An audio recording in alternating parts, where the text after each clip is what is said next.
നിങ്ങൾക്കെല്ലാവർക്കും വീണ്ടും സ്നേഹവന്ദനം. ഈ രണ്ടാം ഭാഗത്ത്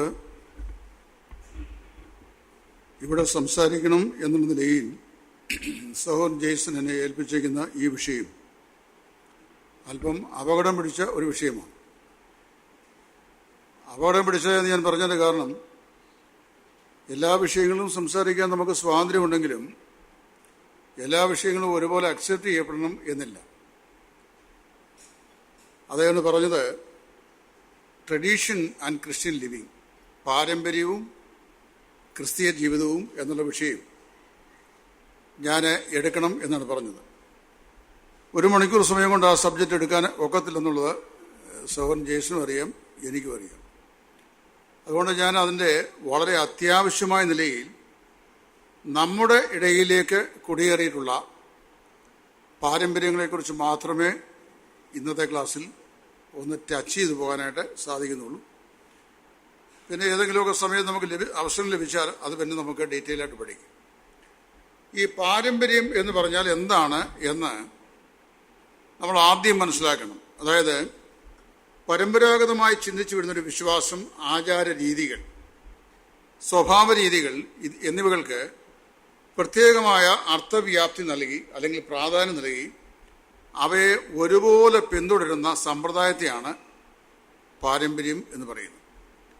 ഇപ്പം നമ്മൾ പല ആളുകളും എപ്പിസ്കോപ്പൽ പാരമ്പര്യമുള്ള ആൾക്കാരാണ്. ക്രൈസ്തവ സമൂഹത്തിലെ എപ്പിസ്കോപ്പൽ പാരമ്പര്യം.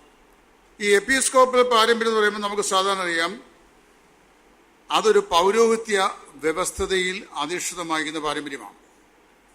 അപ്പോൾ ആ ഓറിയന്റേഷനിലാണ് അവരുടെ എല്ലാ സംവിധാനങ്ങളും, അവരുടെ ആരാധന, അവരുടെ സൺഡേ സ്കൂളുകൾ, അവരുടെ യൂത്ത് മീറ്റിങ്ങുകൾ, പിന്നെ അവരുടെ വിവാഹ ശുശ്രൂഷകൾ, ഇങ്ങനെ എല്ലാ കാര്യങ്ങളും നടക്കുന്നത് ആ പറയപ്പെട്ട എപ്പിസ്കോപ്പൽ പാരമ്പര്യത്തെ അടിസ്ഥാനമാക്കിയാണ്. അതിൽ പാരമ്പര്യം 2 വശങ്ങളിലാണ് വ്യാപിച്ചിരിക്കുന്നത്. ഒന്ന് സെക്യുലർ ട്രഡീഷൻ. ഈ സെക്യുലർ ഭാഗത്തുള്ള ട്രഡീഷൻ അത് സാധാരണയായി നമുക്ക് അധികം ഇമ്പാക്റ്റ് നമ്മുടെ ജീവിതത്തിൽ ചെയ്യാറില്ല. കാര്യം നമുക്ക് വേണമെങ്കിൽ സ്വീകരിക്കുന്നു, വേണ്ടെങ്കിൽ സ്വീകരിക്കാതിരിക്കുന്നു. മറ്റേത് റിലീജിയസ് ട്രഡീഷൻ, മതപരമായ പാരമ്പര്യം. അപ്പോൾ ട്രഡീഷനെ 2ആയിട്ട് വിഭജിക്കാം. ഒന്ന് secular, the other one is religious, മതപരം. അതിൽ ഈ റിലീജിയസ് ട്രഡീഷന് 3 ഉപപിരിവുകളുണ്ട്. ഒന്ന് ഈ ഫാമിലി ട്രഡീഷൻ, അതായത് കുടുംബ പാരമ്പര്യം. ഉദാഹരണം മാത്രം പറയാം. ഇപ്പം AD 56 തോമസ് ലീഹ കൊടുങ്ങല്ലൂർ എന്ന് പറയുന്ന സ്ഥലത്ത് ലാൻഡ് ചെയ്തെന്നും അദ്ദേഹം അവിടെ വെച്ച് 4 നമ്പൂതിരി കുടുംബങ്ങളെ, ഏതൊക്കെയാണെന്നറിയാമോ? കാളി, കള്ളിയാങ്കൽ, പകലോമറ്റം, ശങ്കരിപുരി എന്നിങ്ങനെ 4 ബ്രാഹ്മണ കുടുംബങ്ങളെ മാമോദിസ നൽകി ക്രിസ്തു വിശ്വാസത്തിലേക്ക് നയിച്ചു എന്നാണ് ഇവിടുത്തെ നസ്രാണി ക്രിസ്തീയ പാരമ്പര്യം. അതിന് വാസ്തവത്തിൽ എഴുതപ്പെട്ട യാതൊരു രേഖയും ഇല്ലെന്നുള്ളതാണ് സത്യം.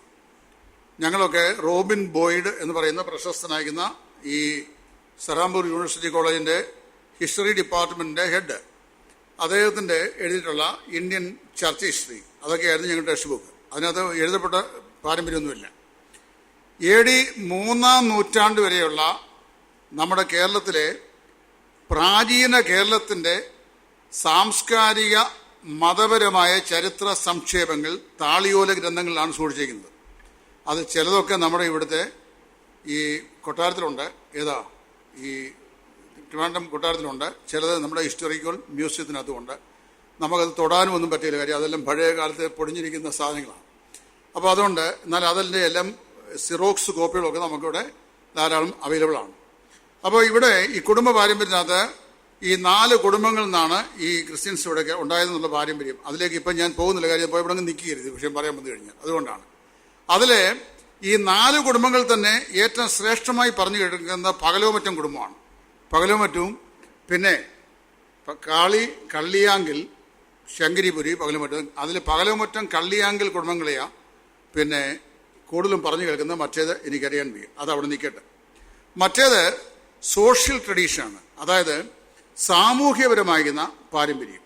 സാമൂഹിക പാരമ്പര്യം എന്ന് പറയുന്നത് ഒരു പ്രത്യേക സമൂഹത്തിൽ പരസ്പരമുള്ള ധാരണയെ നിലനിർത്തി അനുഷ്ഠിച്ചു വരുന്ന ആചാരങ്ങൾ. അതാണ് സാമൂഹ്യ പാരമ്പര്യങ്ങൾ. അങ്ങനെ ഓരോ സമൂഹത്തിനും അവരുടേതായിട്ടുള്ള പരസ്പര നിബദ്ധമായി അവരെ നിലനിർത്തിക്കൊണ്ടു പോകുന്ന ആചാര അനുഷ്ഠാനങ്ങളും വിശ്വാസ പ്രമാണങ്ങളും ഉണ്ട്. അത് ധാരാളമാണ്.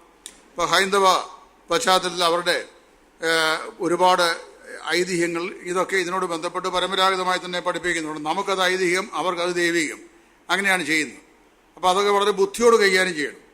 പിന്നെ മൂന്നാമത്തെ പാരമ്പര്യം റിലീജിയസ് ട്രഡീഷനാണ്. അപ്പോൾ ഈ ഫാമിലി ട്രഡീഷൻ, സോഷ്യൽ ട്രഡീഷൻ, പിന്നെ അടുത്തത് റിലീജിയസ് ട്രഡീഷൻ, അതായത് മതപരമായ പാരമ്പര്യം. ഈ മതപരമായ പാരമ്പര്യം യേശുക്രിസ്തു ഭൂമിയിലായിരുന്ന സമയത്ത് തന്നെ യഹൂദന്മാരുടെ ഇടയിൽ നിലവിലുണ്ടായിരുന്നു. യഹൂദന്മാർക്ക് അനുഷ്ഠിക്കാനായി ദൈവം ഏൽപ്പിച്ചു കൊടുത്തുള്ള 613 കൽപ്പനകളാണ്. മൊത്തം ആദ്യത്തെ 5 പുസ്തകങ്ങൾ, ഉൽപ്പത്തി, പുറപ്പാട്, ലേവ്യ, സംഖ്യ, ആവർത്തനം, ഈ 5 പുസ്തകങ്ങളിൽ 613 കൽപ്പന കൊടുത്തിട്ടുണ്ട്. ആ കൽപ്പനകളിൽ അടിസ്ഥാനമിട്ട് അവര് പ്രൈമഫേസിയ പാലിക്കാൻ കൊടുത്തിരിക്കുന്ന 10 കൽപ്പനകൾ, അതിനെ ക്രോഡീകരിച്ച് 2 എണ്ണമായിട്ട് കർത്താവായ യേശു മത്തായിയുടെ സുവിശേഷത്തിൽ പറയുകയും ചെയ്തിട്ടുണ്ട്. അപ്പോൾ ഈ കൽപ്പനകളൊക്കെ അവർ പാലിക്കേണ്ടതായിരുന്നു. അതിനോട് ചേർത്ത് അവർ കൽപ്പനകളിൽ ഇല്ലാത്തതായി കാലാകാലങ്ങളായി കൂട്ടിച്ചേർത്ത കുറേ സമ്പ്രദായങ്ങളുണ്ടായിരുന്നു. ആ സമ്പ്രദായങ്ങൾക്കൊന്നും വേദപുസ്തകത്തിൽ അടിസ്ഥാനം ഇല്ല എന്നുള്ളതാണ് ശ്രദ്ധേയം. അതിൽ മർക്കോസ് 7:13 വായിക്കുമ്പോൾ കർത്താവ് തന്നെ അവരോട് പറഞ്ഞു, ഇങ്ങനെ നിങ്ങൾ ഉപദേശിക്കുന്ന സമ്പ്രദായത്താൽ, അവിടെ സമ്പ്രദായം എന്ന് പറഞ്ഞ ട്രഡീഷനാണ്, ഇങ്ങനെ നിങ്ങൾ ഉപദേശിക്കുന്ന സമ്പ്രദായത്താൽ ദൈവകൽപ്പന ദുർബലമാക്കുന്നു. ആര്? ഈ യഹൂദന്മാർ. അവരുടേതായ ചില സമ്പ്രദായങ്ങൾ, ട്രഡീഷൻസ് ദൈവവചനത്തോട് ചേർത്ത് വെച്ചിട്ട് ദൈവകൽപ്പനയെ അവര് ദുർബലമാക്കുകയാണ്. പരീക്ഷന്മാരും ശാസ്ത്രിമാരും ദൈവത്തിന്റെ ന്യായപ്രമാണത്തോട് അവർ മാനുഷികമായ കൽപ്പനകളെ കൂട്ടിച്ചേർത്തിട്ടുണ്ട്. അപ്പോൾ വാസ്തവത്തില് ഈ റിലീജിയസ് ട്രഡീഷൻ അല്ലെങ്കിൽ ക്രിസ്തീയ പാരമ്പര്യം, നമ്മുടെ റിലീജിയസ് എന്ന് പറയുമ്പോൾ അത് വൈഡ് സ്പെക്ട്രമാണ്. അതിൽ നമ്മൾ കൈകാര്യം ചെയ്യുന്നത് ക്രിസ്ത്യൻ ട്രഡീഷനാണ്. അപ്പോൾ ക്രിസ്ത്യൻ ട്രഡീഷൻ എന്ന് പറഞ്ഞു കഴിഞ്ഞാൽ ക്രിസ്ത്യാനികളായി നമ്മൾ പാലിക്കാൻ അല്ലെങ്കിൽ അനുഷ്ഠിക്കാൻ ദൈവം തന്നിരിക്കുന്ന പ്രത്യക്ഷമായ കൽപ്പനകളോട് മാനുഷികമായ ചില കൽപ്പനകൾ അല്ലെങ്കിൽ ചില രീതികൾ കൂട്ടിച്ചേർത്തിട്ട് അതും ഈ വേദപുസ്തകത്തിലെ ഉപദേശവും തുല്യ പ്രാധാന്യമുള്ളതാണ് എന്ന് പഠിപ്പിക്കുന്ന രീതിയാണ് എന്ത്? Christian tradition. അതാണ് ക്രിസ്ത്യൻ ട്രഡീഷൻ. അപ്പോൾ സാധാരണയായി നമ്മൾ ഈ വിഷയത്തെക്കുറിച്ച് അങ്ങനെ ചർച്ച ചെയ്യാറില്ല. കാര്യം നമ്മൾ വരുമ്പോൾ സമാനോട് ആരും അതിൻ്റെ കുറ്റി, കൊളുത്ത്, അന്താഴം, തിരശീല, മഹാപുരോഹിതൻ, അദ്ദേഹത്തിന് ഇടക്കെട്ട്, തടുക്കെട്ട്, തലപ്പാവ് ഇത്യാദി വിഷയങ്ങൾ, പിന്നെ 7 ഉത്സവങ്ങൾ, യാഗങ്ങൾ, ഇതൊക്കെ കൈകാര്യം ചെയ്തിങ്ങനെ പോവുകയാണ്. അപ്പോൾ ഇതിലേക്കൊന്നും നമ്മൾ സാധാരണയായി ഞായറാഴ്ചയുടെ ദിവസങ്ങളിലെ ക്ലാസ്സുകളിലൊന്നും ശ്രദ്ധിക്കാറില്ല. അപ്പോൾ ഇവിടെ യേശു നോക്കട്ടെ, ഈ സമ്പ്രദായങ്ങൾ വാസ്തവത്തിൽ ദൈവകൽപ്പനകൾ പ്രത്യക്ഷത്തിൽ പാലിക്കുന്നതിൽ നിന്ന് ജനത്തെ ഒരു പ്രശ്നത്തിലാക്കി, എന്ന് പറഞ്ഞാൽ ആശയക്കുഴപ്പത്തിലാക്കി. ഞങ്ങൾ ഏതാണ് ഇത് ചെയ്യേണ്ടത് എന്നുള്ള ആശയക്കുഴപ്പം ജനങ്ങൾക്കുണ്ടായി. അങ്ങനെ വരുമ്പോൾ യേശു തന്നെ അവിടെ പറഞ്ഞു, കപടഭക്തിക്കാരായ നിങ്ങളെക്കുറിച്ച്, ആരെക്കുറിച്ച്?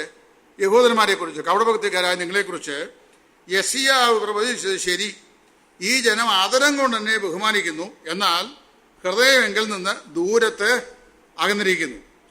മനുഷ്യകൽപ്പനകളായ ഉപദേശങ്ങളെ അവർ ഉപദേശിക്കുന്നത് കൊണ്ട് എന്നെ വ്യർത്ഥമായി ഭജിക്കുന്നു. അപ്പോൾ വാസ്തവത്തില് യേശുക്രിസ്തു ഈ ഭൂമിയിലേക്ക് വന്നപ്പോൾ ദൈവകൽപ്പനയോട് ചേർത്ത് മാനുഷിക കൽപ്പനയും കൂടെ ഇവർ കൂട്ടിച്ചേർത്തിട്ട് ഇതിൽ ദൈവകൽപ്പന ഏത്, മാനുഷിക കൽപ്പന ഏത്, അത് രണ്ടും തുല്യ പ്രാധാന്യം ഉള്ളതാണോ എന്നുള്ള ഒരാശയക്കുഴപ്പത്തിൽ സാമാന്യ ജനം വന്നെത്തുന്ന ഒരു നിലയിലാണ്, കാലഘട്ടത്തിലാണ് യേശു വരുന്നത്. അപ്പം യേശു അതിന് ഒരു തെളിവുണ്ട്. യോഹന്നാൻ 5 വരുമ്പോൾ യഹൂദന്മാരുടെ ഒരു ഉത്സവം ഉണ്ടായിട്ട് ശിഷ്യന്മാർ അതിന് പോയി എന്നാണ് വായിക്കുന്നത്. ഈ ഉത്സവങ്ങൾ സ്ഥാപിച്ച സമയത്ത് അത് യഹോവയുടെ ഉത്സവങ്ങളായിട്ടാണ് ലേവ്യ പുസ്തകത്തിൽ വായിക്കുന്നത്. നിങ്ങൾ വായിച്ചിട്ടുണ്ടോ? യഹോവയുടെ ഉത്സവങ്ങളാണ് ആ ഉത്സവങ്ങൾ 7. പക്ഷേ യേശു ക്രിസ്തു ഭൂമിയിൽ ബന്ധപ്പെട്ട ആരുടേതായി മാറി? യഹൂദന്മാരുടെ ഉത്സവമായിട്ട് മാറി. ഇതാണ് ഇതിനകത്ത് വരുന്ന ഈ പാരമ്പര്യത്തിലൂടെ കൂട്ടിച്ചേർക്കപ്പെടുന്ന വ്യവസ്ഥിതികൾ എന്ന് പറയുന്നു. അവർ കർത്താവ് പറഞ്ഞു, മനുഷ്യകൽപ്പനകളായ ഉപദേശങ്ങളെ അവർ ഉപദേശിച്ചുകൊണ്ട് എന്നെ വ്യർത്ഥമായിട്ട് ഭജിക്കുന്നു. അപ്പൊ യഹൂദന്മാരുടെ ആചാരപരമായി നിലനിന്നിരുന്ന ശുദ്ധീകരണത്തെക്കുറിച്ചാണ് യേശു ഇവിടെ പറഞ്ഞത്. കാരണം യേശു ഒരു വീട്ടിൽ ചെന്നു. അപ്പൊ യേശു വീട്ടിൽ ചെന്ന് കഴിഞ്ഞപ്പോൾ ആചാരപരമായ ശുദ്ധീകരണ പാരമ്പര്യം അനുസരിച്ച് കൈകാലിൽ കഴിയ ശേഷമേ വീടിനകത്ത് ഭക്ഷണത്തിന് ഇരിക്കാവൂ. പക്ഷേ യേശു ഇത് ചെയ്യാതെ ആ വീട്ടിൽ കയറി ഭക്ഷണം ഇരിക്കുന്നത് കണ്ടപ്പോൾ ഉടനെ പരീക്ഷന്മാർക്ക് എന്തുണ്ടായി? ഇടർച്ചയുണ്ടായി. ലൂക്കോസ് 11:38 അവൻ മുത്താഴത്തിന് മുമ്പേ കുളിച്ചില്ല എന്ന് കണ്ടിട്ട്, കുളിച്ചില്ല എന്ന് പറഞ്ഞത് കഴുകിയില്ല എന്നുള്ള അർത്ഥത്തിലാണ്, ക്ലെൻസിങ് ആണ്. കഴിയില്ല എന്ന് കണ്ടിട്ട് ആശ്ചര്യപ്പെട്ടു. കർത്താവ് അവരോട് പരീശന്മാരായ നിങ്ങൾ കിണ്ടി കിണ്ണങ്ങളുടെ പുറം വെടിപ്പാക്കുന്നു, നിങ്ങളുടെ ഉള്ളിലോ കവർച്ചയും ദുഷ്ടതയും നിറഞ്ഞിരിക്കുന്നു. മൂഢന്മാരെ, പുറമുണ്ടാക്കിയവൻ തന്നെ അല്ലയോ അകവും ഉണ്ടാക്കിയത്? അങ്ങനെ ചെയ്യുകയാൽ മനുഷ്യ നിർമ്മിതമായ പാരമ്പര്യത്തെ അനുസരിക്കാൻ ജനത്തെ ഇവരെ ഉദ്യോഗിപ്പിക്കുകയായിരുന്നു. അപ്പോൾ ഇവരെന്ത് ചെയ്യുന്നു? കിണ്ടി കിണ്ണങ്ങളിലെല്ലാം പുറം വൃത്തിയായിട്ട് ക്ലീൻ ചെയ്യും. മരിച്ചടക്കപ്പെട്ട പിതാക്കന്മാരുടെ കല്ലയുടെ മുകളിൽ അവർ വെള്ളയടിക്കും. അകം എങ്ങനെയാണെന്ന് കർത്താവ് പറഞ്ഞിട്ടുണ്ട്. അപ്പോൾ അവരുടെ ഇന്റേണൽ സ്റ്റാറ്റസ് എന്താണെന്നാണ് കർത്താവ് പറയാനായിട്ട് അതിൽ കൂടി ഉദ്ദേശിച്ചത്. അപ്പം നമ്മുടെ പല ആളുകളുടെയും ക്രൈസ്തവ വിശ്വാസ അനുഷ്ഠാനങ്ങളോട് ചേർന്ന് കാലാകാലങ്ങളിലായി മാനുഷികമായ പല സമ്പ്രദായങ്ങളും കൂട്ടിച്ചേർക്കപ്പെട്ടിട്ടുണ്ട്. ഗലാത്യർ 5:1 വായിക്കുന്നത്, സ്വാതന്ത്ര്യത്തിനായി ക്രിസ്തു നിങ്ങളെ സ്വതന്ത്രരാക്കി, ആകയാൽ ഇനി എന്ത് ചെയ്യണം? അതിൽ ഉറച്ചു നിൽപ്പീൻ, അടിമനുഖത്തിൽ വീണ്ടും കുടുങ്ങി പോകരുത്. അപ്പോൾ നമുക്ക് അനുഷ്ഠിക്കാൻ, പാലിക്കാൻ, ആചരിക്കാൻ നൽകപ്പെട്ടിരിക്കുന്ന ഏക സംഗതി ദൈവത്തിൻ്റെ വചനമാണ്. വചനത്തിൽ പറയപ്പെടുന്ന കാര്യങ്ങൾ, അതായത് ദൈവവചനത്തെ അല്ലാതെ സാമുദായികമോ ദൈവശാസ്ത്രപരമോ സംഘടനാപരമായോ, സാമുദായികമായോ ദൈവശാസ്ത്രപരമായോ സംഘടനാപരമായോ യാതൊരു നിലയിലുള്ള മാനുഷികമായിരിക്കുന്ന കൽപ്പനകളെയും മാനുഷികമായി കൂട്ടിച്ചേർക്കപ്പെട്ട സമ്പ്രദായങ്ങളെയും ദൈവവചനത്തിന് തുല്യമായ പരിഗണന നൽകി അതിനെ അനുഷ്ഠിക്കുന്നതിനെയാണ് ക്രിസ്തീയ പാരമ്പര്യം എന്ന് പറയുന്നത്. അപ്പോൾ ഒരു പ്രത്യേക ദൈവശാസ്ത്രം ഫ്രെയിം ചെയ്ത് നമ്മൾ ചില കാര്യങ്ങൾ അതിനോട് ചേർത്ത്, ഉദാഹരണം പറഞ്ഞു കഴിഞ്ഞാൽ, ഈ ചില കാര്യങ്ങൾ നമ്മുടെ ചില ആളുകൾ, ഉപദേശിമാരൊക്കെ ഇതിന് വ്യാഖ്യാനം പറയുമ്പോഴാണ് ദൈവം തന്നെ ഇങ്ങനെ ഇതിന് വ്യാഖ്യാനം ഉണ്ടായിരുന്നോ എന്ന് ചിന്തിച്ചു പോകുന്നതെന്ന് ഞാൻ ചിന്തിച്ചിട്ടുണ്ട്. അറിയോ? കാരണം ഉദാഹരണം പറഞ്ഞു കഴിഞ്ഞാൽ, ഇപ്പോൾ സമാധാന കൂടാരത്തിനെ എടുക്കാം. കൂടാരം സ്വർഗീയ കൂടാരത്തിൻ്റെ നെല്ലാണെന്നാണ് എബ്രായർ വായിക്കുന്നത്. പക്ഷേ നമ്മളതിൻ്റെ കുറ്റിക്ക്, കുളത്തിന്, അന്താഴത്തിന്, തിരശ്ശീലയ്ക്ക്, മഹാപുരോഹിതൻ്റെ വസ്ത്രത്തിന്, ഇടക്കെട്ടിന്, നടുക്കെട്ടിന്, തലപ്പാവിന്, വെള്ള വസ്ത്രത്തിന്, സകലത്തിനും ഓരോ നിലയിലുള്ള അലിഗോറിക്കൽ ഇൻ്റർപ്രിട്ടേഷൻ നൽകിയിട്ട് ഇങ്ങനെ വ്യാഖ്യാനിച്ചങ്ങ് പറയുമ്പോൾ ഒറ്റ ഉദാഹരണം പറയാം. ജേസൺ ഇനി ഒരു ക്ലാസ് തരികയെന്ന് എനിക്ക് 2 മണിക്കൂർ 2 സെക്ഷനും തരണം. കാര്യം ഇതെല്ലാം കൂടെ പറയാൻ എങ്ങനെ കഴിയും? സ്പർജൻ സാറിനറിയാം, ഒരു കേസ് അന്വേഷിക്കണമെങ്കിൽ അതിന് നിശ്ചിതമായൊരു സമയമുണ്ട്. അറിയാം, ആ സമയത്തിനുള്ളിൽ തന്നെ ഇവിടെ കൊണ്ട് തരണമെന്ന് സാറിനോട് പറയുക. പുള്ള ഹെഡ് എങ്ങനെ ചെയ്യും? സാറേ, ഞാൻ അന്വേഷിക്കണ്ടേ? അന്വേഷിച്ച് CD അത് കൈകാര്യം ചെയ്യണ്ടേ എന്ന് പറയും. അതുപോലെ അങ്ങനെ ഇനി തന്നാൽ അങ്ങനെ തരണം. അപ്പം ഇവിടെ ഈ എന്താ സംഭവിക്കുന്നറിയാമോ? നമ്മൾ ദൈവശാസ്ത്രപരമായ, സംഘടനാപരമായി, സാമുദായികമായി ഓരോരുത്തരും ഓരോ സംവിധാനങ്ങൾ ചെയ്യുക. ഉദാഹരണം പറഞ്ഞു കഴിയുമ്പോൾ, ഇപ്പോൾ ഈ സമാഗമന കൂടാരത്തിൽ ഇപ്പോൾ നമ്മുടെ ഇടയിൽ തന്നെ ഒരു ദൈവദാസൻ പഠിപ്പിക്കുകയാണ്. മിദ്യാന്യരായ ആളുകൾ വന്നിട്ട് ഈ ന്യായാധിപന്മാരുടെ കാലത്ത് ഇസ്രായേലിയരുടെ ആടുകളെയും മാടുകളെയും കാളകളെയും കഴുതകളെയും ക്യാപ്ചർ ചെയ്ത് പോയി. മിദ്യാൻ ഇസ്രായേലിൻ്റെ ശത്രുക്കളാണ്, അവരെ അണിപ്പെടുത്തി വരാം. ഇനി അതിൻ്റെ ഇൻ്റർപ്രിട്ടേഷൻ ശ്രദ്ധിച്ചോണം. നിങ്ങളൊക്കെ കേട്ടിട്ടുണ്ടോ? യൂട്യൂബിൽ കിടപ്പുണ്ട്. ഞാൻ പറഞ്ഞല്ല, ആടുകൾ എന്ന് പറയുന്ന വിശ്വാസികൾ. അപ്പോൾ ഈ ഭിന്നത ഉണ്ടായി കഴിഞ്ഞപ്പോൾ സഭയിൽ ആടുകളെയും ക്യാപ്ചർ ചെയ്തുകൊണ്ട് പിശാച് പോയി. മിദ്യാൻ സമം പിശാച്, ആടുകൾ സമം വിശ്വാസികൾ. കാളകൾ ഇവാഞ്ചലിസ്റ്റുകൾ, അതായത് they are the people who are bearing the burden. അപ്പോൾ സുവിശേഷൻ ആരാണ്? കാള. അപ്പോൾ നമ്മുടെ VS അച്യുതാനന്ദൻ എനിക്ക് ഇടതുപക്ഷ ജനാധിപത്യ പാർട്ടിയിൽ ഭരിച്ച എല്ലാ ആളുകളെക്കാളും ഇഷ്ടമുള്ള ആളാണ്. പുള്ളി ഇടയ്ക്ക് പറയും, പശുവാണ് ഇവരുടെ മാതാമെങ്കിൽ ഇവരുടെ അപ്പനാരാണ്? കാളയാണോ എന്ന് കോഴിപ്പാലത്ത് ഞങ്ങളുടെ വന്ന് പുള്ളി ഒരിക്കൽ പ്രസംഗിച്ചത് ഞാൻ കേട്ടിട്ടുണ്ട്. അപ്പം നമ്മൾ പ്രസംഗിച്ചാൽ തല്ലി കിട്ടും, പുള്ളി പറഞ്ഞാൽ അവരുടെ പാർട്ടിക്കാരെ സംരക്ഷിക്കും. അപ്പം ശ്രദ്ധിക്കണം. അതുകൊണ്ട് അതൊന്നും പറയണ്ട. അപ്പോൾ ഇത് ശ്രദ്ധിക്കുക. അപ്പോൾ ഇവിടെ ഈ മിദ്യാൻ വരുന്ന പിശാച്, ആടുകൾ ക്യാപ്ചർ വിശ്വാസികൾ, കാള ആര്? ഇവാഞ്ചലിസ്റ്റ്. എന്നാൽ അടുത്ത സെക്ഷൻ അതിനെ വളരെ വേദനിപ്പിച്ചത് കഴുതകൾ മൂപ്പന്മാർ. കഴുതകൾ മൂപ്പന്മാർ. അപ്പോൾ ഈ പ്രസംഗിച്ച ആളോട് ഞാൻ ചോദിച്ചു, ഞാൻ ലൈവിൽ വന്ന് ചോദിച്ചു, ഇവിടെ നമ്മുടെ ഏതെങ്കിലും സഭയിൽ വന്ന് ഈ മൂപ്പന്മാരാണ് കഴുതകൾ എന്ന് പറഞ്ഞു കഴിഞ്ഞാൽ ഏതെങ്കിലും മൂപ്പൻ സമ്മതിക്കുമോ? സമ്മതിക്കില്ല. അപ്പം ഇത് വളരെ ഈ ഫാൻസി ആയിട്ടുള്ള ഇൻ്റർപ്രിട്ടേഷനാണ്. ഈ ഇൻ്റർപ്രിട്ടേഷൻ ഇങ്ങനെ എമർജ് ചെയ്തിട്ട് നമ്മുടെ ബൈബിൾ സ്കൂളുകളിലും മറ്റും പഠിപ്പിച്ചു വിടുന്ന ആളുകളെയെല്ലാം ഈ ഫിഗറേറ്റീവ് അലിഗറിക്കൽ ഇൻ്റർപ്രിട്ടേഷൻ പഠിപ്പിച്ചിട്ട് ഇത് കേൾക്കാൻ നല്ല സുഖമാണ്.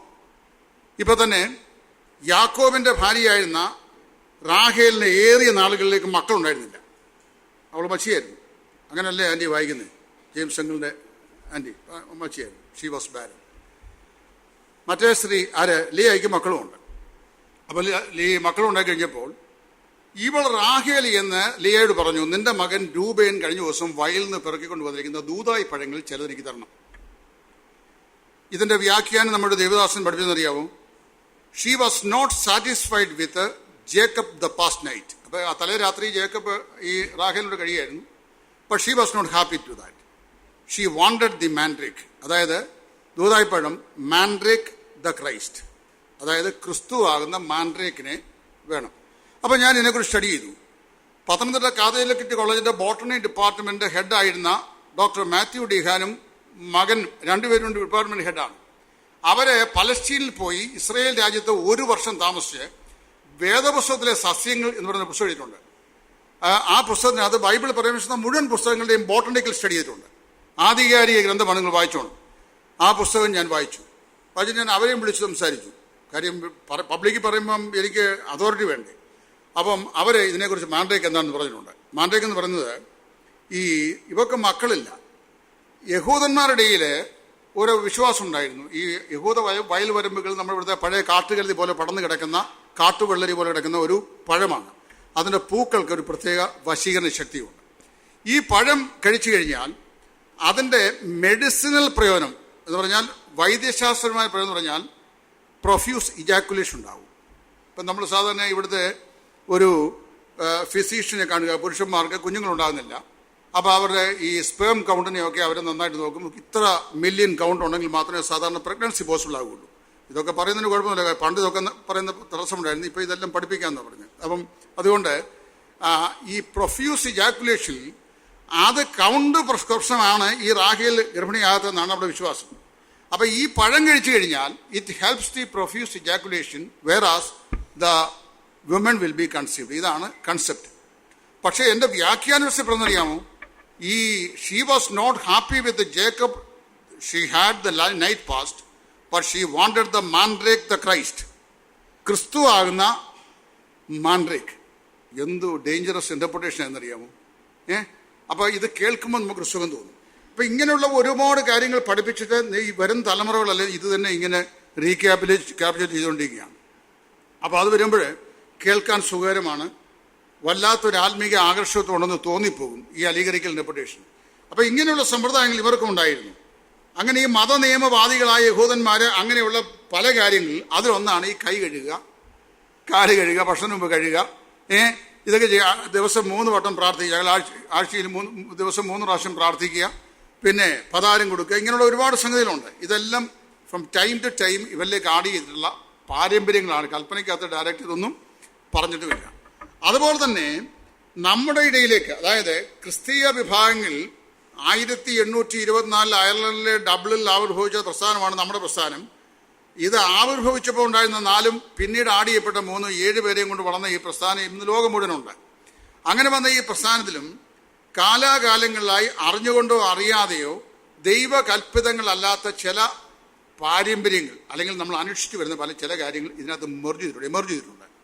അതെന്തൊക്കെയാണെന്നാണ് ഞാൻ ആദ്യമായി പറയാൻ ആഗ്രഹിക്കുന്നത്.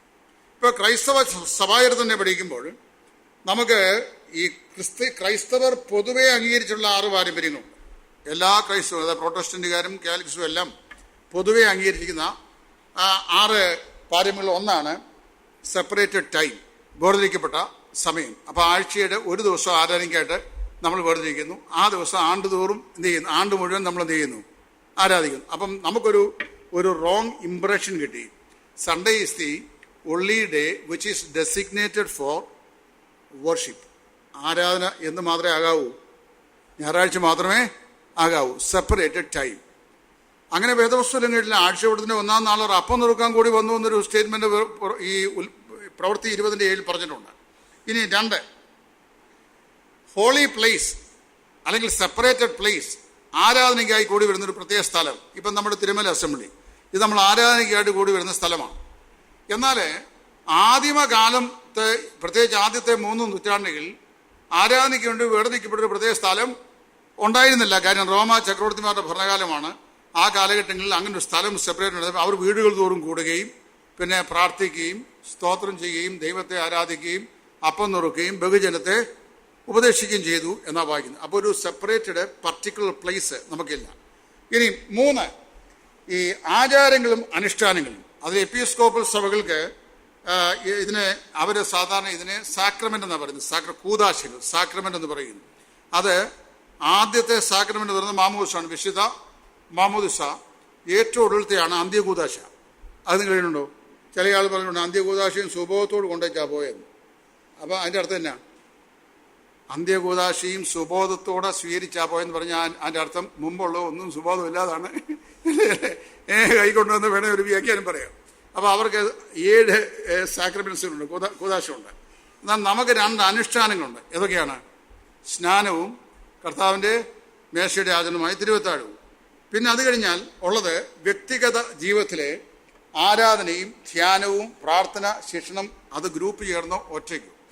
സഭയായിട്ടാണ് ആരാധിക്കുന്നെങ്കിലും ആരാധന ഇൻഡിവിജ്വലാണ് ചെയ്യുന്നത്. നമ്മൾ സഭയായി കൂടി വരുന്നു. അത് അന്യോന്യമുള്ള ഫെലോഷിപ്പിനാണ്, അന്യോന്യമുള്ള കൂട്ടായ്മയ്ക്കാണ്. എന്നാൽ വർഷിപ്പ് എന്താണ്? ഇൻഡിവിജ്വലാണ്, വ്യക്തിപരമായിട്ടാണ് നമ്മൾ ദൈവത്തെ ആരാധിക്കുന്നത്. കുറഞ്ഞ പക്ഷേ അത്രയും കൺസെപ്റ്റ് എങ്കിലും മനസ്സിലാകണം. കാര്യം നമ്മൾ ചിന്തിക്കുന്നത് ഇൻഡിവിജ്വൽ ഇമ്പോർട്ടൻസ് ആരാധനയിലില്ല, സഭ കൂടി വന്നാൽ മാത്രമേ. ഇപ്പം ഈ കോവിഡ് കാലത്ത് വലിയ ഭയങ്കര സമരമൊക്കെ ഉണ്ടായിരുന്നു. അപ്പോൾ ആ കാലത്ത് ഒരുപാട് മെസ്സേജുകൾ ഞാൻ ചെയ്തിട്ടുണ്ട്. ഞാൻ ചെയ്ത ഒരു 2 ലൈവിൻ്റെ പ്രയോജനമാണ് ഈ സിംഗിൾ കപ്പ് മൾട്ടി കപ്പിലേക്ക് മാറാൻ കാരണമായി തീർന്നത്. അപ്പോൾ അത് നമ്മുടെ സഭകളിൽ 60% ആൾക്കാർ അത് സ്വീകരിച്ചു. അപ്പോൾ അത് പിന്നീട് ഞാൻ പറഞ്ഞോളാം. അപ്പോൾ ഇവിടെ ഈ വ്യക്തിഗതമായ ദൈവത്തെ ആരാധിക്കുന്ന ഇൻഡിവിജ്വലാണ്. പക്ഷേ സഭയിൽ വരുമ്പോൾ അന്യോന്യമുള്ള കൂട്ടായ്മ ബന്ധുകൂടി അതെന്ത് ചെയ്യുന്നു? നമ്മൾ ചെയ്യുന്നു. Let the whole assembly worship എന്നൊരു കൺസെപ്റ്റ് വെച്ച് കഴിഞ്ഞാൽ ഇപ്പം തിരുമല എത്ര ഫാമിലി ഉണ്ട്? എത്ര ഉണ്ട് ജേസൺ ബ്രദറെ? 30 or 40 ഉണ്ടാവും. ഈ 40 ഫാമിലിയിലുള്ള 40 ഫാമിലിയിലെ മുഴുവൻ മെമ്പേഴ്സും വന്ന് ആരാധിക്കുന്ന ഒരു ആരാധന മിക്കവാറും ഞായറാഴ്ചയിൽ കാണുകയില്ല. ഉണ്ടോ? ഇപ്പോൾ തന്നെ ഞാൻ ഇവിടെ വന്നപ്പോൾ എനിക്ക് അറിയാവുന്ന മുഖപരിയുള്ള ചില ആൾക്കാരില്ല, എന്താ പറയുക, വ്യക്തിപരമായ ആവശ്യങ്ങൾ പോയതായിരിക്കാം. അപ്പോൾ ഇല്ല. അപ്പോൾ whole congregation gathering in a particular place in a particular time to worship God എന്ന് പറഞ്ഞു കഴിഞ്ഞാൽ അങ്ങനെ സംവിധാനം എവിടെയും നടക്കുന്നില്ല. ഈ മൊത്തമുള്ള ആളുകളിൽ കുറേ ആൾക്കാർ സൗകര്യപ്പെടുന്ന ആൾക്കാരാണ് വരുന്നത്. അപ്പോഴും ആരാധന ഇൻഡിവിജ്വലാണ്. പിന്നെ അടുത്തത് ഈ സൺഡേ വർഷിപ്പ്, ഞായറാഴ്ചയുള്ള ആരാധന. അത് എല്ലാ സഭകൾക്കും ഉണ്ട്, റോമൻ കാത്തലിക്സിന് വരെ ഉണ്ട്. പിന്നെ സിംബോളിസമായിട്ട് ഉപയോഗിക്കും. നമുക്ക് സിംബോളിസം ഒന്നുമില്ല. ആദിമ ക്രൈസ്തവർക്ക് സിംബോളിസം ഉണ്ടായിരുന്നു. 2 എണ്ണം അവർ ഉപയോഗിച്ചിരുന്ന. ഒന്ന് ഒരു മത്സ്യത്തിൻ്റെ അടയാളം. അത് 1-ാം നൂറ്റാണ്ട് മുതൽ 3-ാം നൂറ്റാണ്ട് വരെ നീറോ തുടങ്ങി ഡയോക്ലീറ്റസ് വരെയുള്ള റോമൻ 10 ചക്രവർത്തിമാരുടെ കാലത്ത്, ക്രൈസ്തവ പീഡനകാലത്ത് ക്രിസ്ത്യാനികൾക്ക് കൂടി വരാനും ആരാധിക്കാനുള്ള സ്വാതന്ത്ര്യം നിശ്ചയിക്കപ്പെട്ടിരുന്നു. അപ്പോൾ ഈ വിശ്വാസികൾക്ക് പരസ്പരം ഇത് ക്രിസ്ത്യൻസ് ആണ് എന്നറിയാൻ വേണ്ടി അവർ ഉപയോഗിച്ചിരുന്ന ഒരു സിമ്പലാണ് എന്ത്? ഫിഷിൻ്റെ സിമ്പൽ, മത്സ്യത്തിൻ്റെ ചിഹ്നം. അത് അവർ ആദ്യ നാളിൽ ഉപയോഗിച്ചിരുന്നു. അതിനുശേഷം കുരിശ് ഒരടയാളമായിട്ട് അവർ ഉപയോഗിച്ചു വന്നു. പക്ഷേ നമ്മളത് ഉപയോഗിക്കുന്നില്ല. അതുകൊണ്ട് സിംബോളിസത്തെ സംബന്ധിച്ച് പ്രത്യേകിച്ച് ഒന്നും നമ്മൾ പറയേണ്ട ആവശ്യമില്ല. അപ്പം ഞാൻ ഇനിയുള്ള ശേഷമുള്ള 35 മിനിറ്റ് സമയം, അത്രയേ ഉള്ളൂ. ഇനി 35 മിനിറ്റ് സമയം വേർപെട്ട ദൈവജനത്തിൻ്റെ ഇടയിൽ വല്ല പാരമ്പര്യവും ഉണ്ടോ എന്നാണ് ഞാൻ പറയാൻ പോകുന്നത്. വേർപെട്ട ദൈവജനത്തിൻ്റെ ഇടയിൽ വല്ല പാരമ്പര്യവും ഉണ്ടോ? ഇത് ഞാൻ ഈ പറയാൻ പോകുന്ന വിഷയങ്ങൾ യാഥാസ്ഥികരായിട്ടുള്ള വിശ്വാസികൾ, കൺസർവേറ്റീവ് വിശ്വാസികൾ ഇത് കേൾക്കുമ്പോൾ ഇതൊരു പക്ഷെങ്കിൽ പുതിയ ഉപദേശമാണെന്നോ നിലവിലുള്ളതിനെ സമൂല പരിവർത്തനം ചെയ്യാൻ വേണ്ടിയുള്ള ഒരു പരിശ്രമമാണെന്നോ ഒരു പക്ഷെങ്കിൽ തെറ്റായി വ്യാഖ്യാനിക്കാൻ സാധ്യതയുണ്ട്. നിങ്ങളങ്ങനെ വ്യാഖ്യാനിക്കേണ്ട. ഇത് കേൾക്കുക, കേട്ട ശേഷം നിങ്ങൾ പഠിച്ചിട്ട് മനസ്സാക്ഷിയുടെ പ്രമാണം അനുസരിച്ച് അത് പ്രായമാക്കുക. എന്നാൽ ഒരു കാര്യം പറയാം, നിലവിലുള്ള സമ്പ്രദായങ്ങൾക്ക് വളരെ പെട്ടെന്നൊരു മാറ്റം നമുക്ക് വരുത്താനായിട്ട് സാധിക്കത്തില്ല. അങ്ങനെ ചെയ്തു കഴിഞ്ഞാൽ എതിരഭിപ്രായങ്ങളുള്ള ആളുകൾ സഭകൾ ഉണ്ടാകും. അതുകൊണ്ട് നമ്മൾ എല്ലാവരെയും പാസിഫൈ ചെയ്ത് സമാധാനമായി മുമ്പോട്ട് പോകുന്ന രീതിയാണ് ഉപയോഗിക്കുന്നത്. അതിൽ ആദ്യമായി ഞാൻ പറയാൻ ആഗ്രഹിക്കുന്ന വിഷയം നമ്മുടെ ആരാധനയിലെ അതിപ്രധാന ഭാഗമാകുന്ന ഒന്നാം ഭാഗത്തിന് സാധാരണയായി യൂണിവേഴ്സലി നമ്മൾ അംഗീകരിക്കുന്ന ഒരു രീതിയുണ്ട്. ഇതാണ് യൂണിവേഴ്സലി അംഗീകരിക്കുന്ന രീതി. ലോകത്തിലെ ഏത് രാജ്യങ്ങളിൽ ചെന്നാലും ബ്രദറൻ വർഷിപ്പിന് ഒരു രീതിയുണ്ട്. ആ രീതിയാ പാരമ്പര്യം എന്ന് പറയുന്നത്. കാര്യം അതായത് നമ്മൾ എപ്പിസ്കോപ്പൽ സഭകളായിരുന്നപ്പോൾ നമ്മൾ ആദ്യം ഇവിടെ ചെല്ലുമ്പോൾ തിരശ്ശീലയ്ക്ക് ഭാഗത്തുനിന്നുകൊണ്ട് അച്ഛൻ ഇങ്ങോട്ട് പിതാവിനും പുത്രനും പരിശുദ്ധ റൂഹായിക്കും സ്തുതി എന്ന് പറഞ്ഞുകൊണ്ട് ഇറങ്ങി വരുമ്പോൾ ജനമെല്ലാം കൂടെ ആദ്യം മുതൽ നിന്നേക്കും തന്നെ ആമീൻ എന്ന് പറഞ്ഞാണ് തുടങ്ങുന്നത്. ഇത് കഴിഞ്ഞാൽ സെറ്റിൽഡ് ആയിട്ടുള്ളൊരു പാറ്റേൺ ആണ് ഇവർ വർഷിപ്പിന്. ആ പാറ്റേൺ എല്ലാ ഞായറാഴ്ചയും എല്ലാ മാർത്തോമ എല്ലാ യാക്കോബയ സഭകളിലും അങ്ങനെ തന്നെയാണ് ചെയ്തുകൊണ്ടിരിക്കുന്നത്. അതിന് യാതൊരു മാറ്റവുമില്ല. അങ്ങനൊരു മാറ്റം ഉണ്ടാകണമെങ്കിൽ എന്ത് ചെയ്യണം? അവരുടെ മെട്രോപൊളിറ്റൻ അല്ലെങ്കിൽ ബിഷപ്പ് കൗൺസിൽ കൂടിയിട്ട് അവരുടെ അരമനയിൽ വെച്ച് ഇവരുടെ തക്സ ചേഞ്ച് ചെയ്യണം, ആരാധനാക്രമം ചേഞ്ച് ചെയ്യണം. ചേഞ്ച് ചെയ്താൽ മാത്രമേ അവിടുന്ന് മെട്രോപൊളിറ്റൻ കൗൺസിൽ കൂടിയ ശേഷം അത് ചേഞ്ച് ചെയ്തിട്ട് ഇടവകളുടെ മേൽ അവരറിയിക്കും, തിരുമേനിയുടെ ഇടപെടുന്ന അറിയിക്കും. അപ്പോൾ മാത്രമാണ് അവർക്ക് അത് ചെയ്യാനുള്ള അവകാശം. അതുവരെ ഇതിങ്ങനെ തന്നെ കണ്ടുകൊണ്ടിരിക്കുകയാണ്. അതിനെ നമ്മൾ ട്രഡീഷൻ എന്ന് പറഞ്ഞു.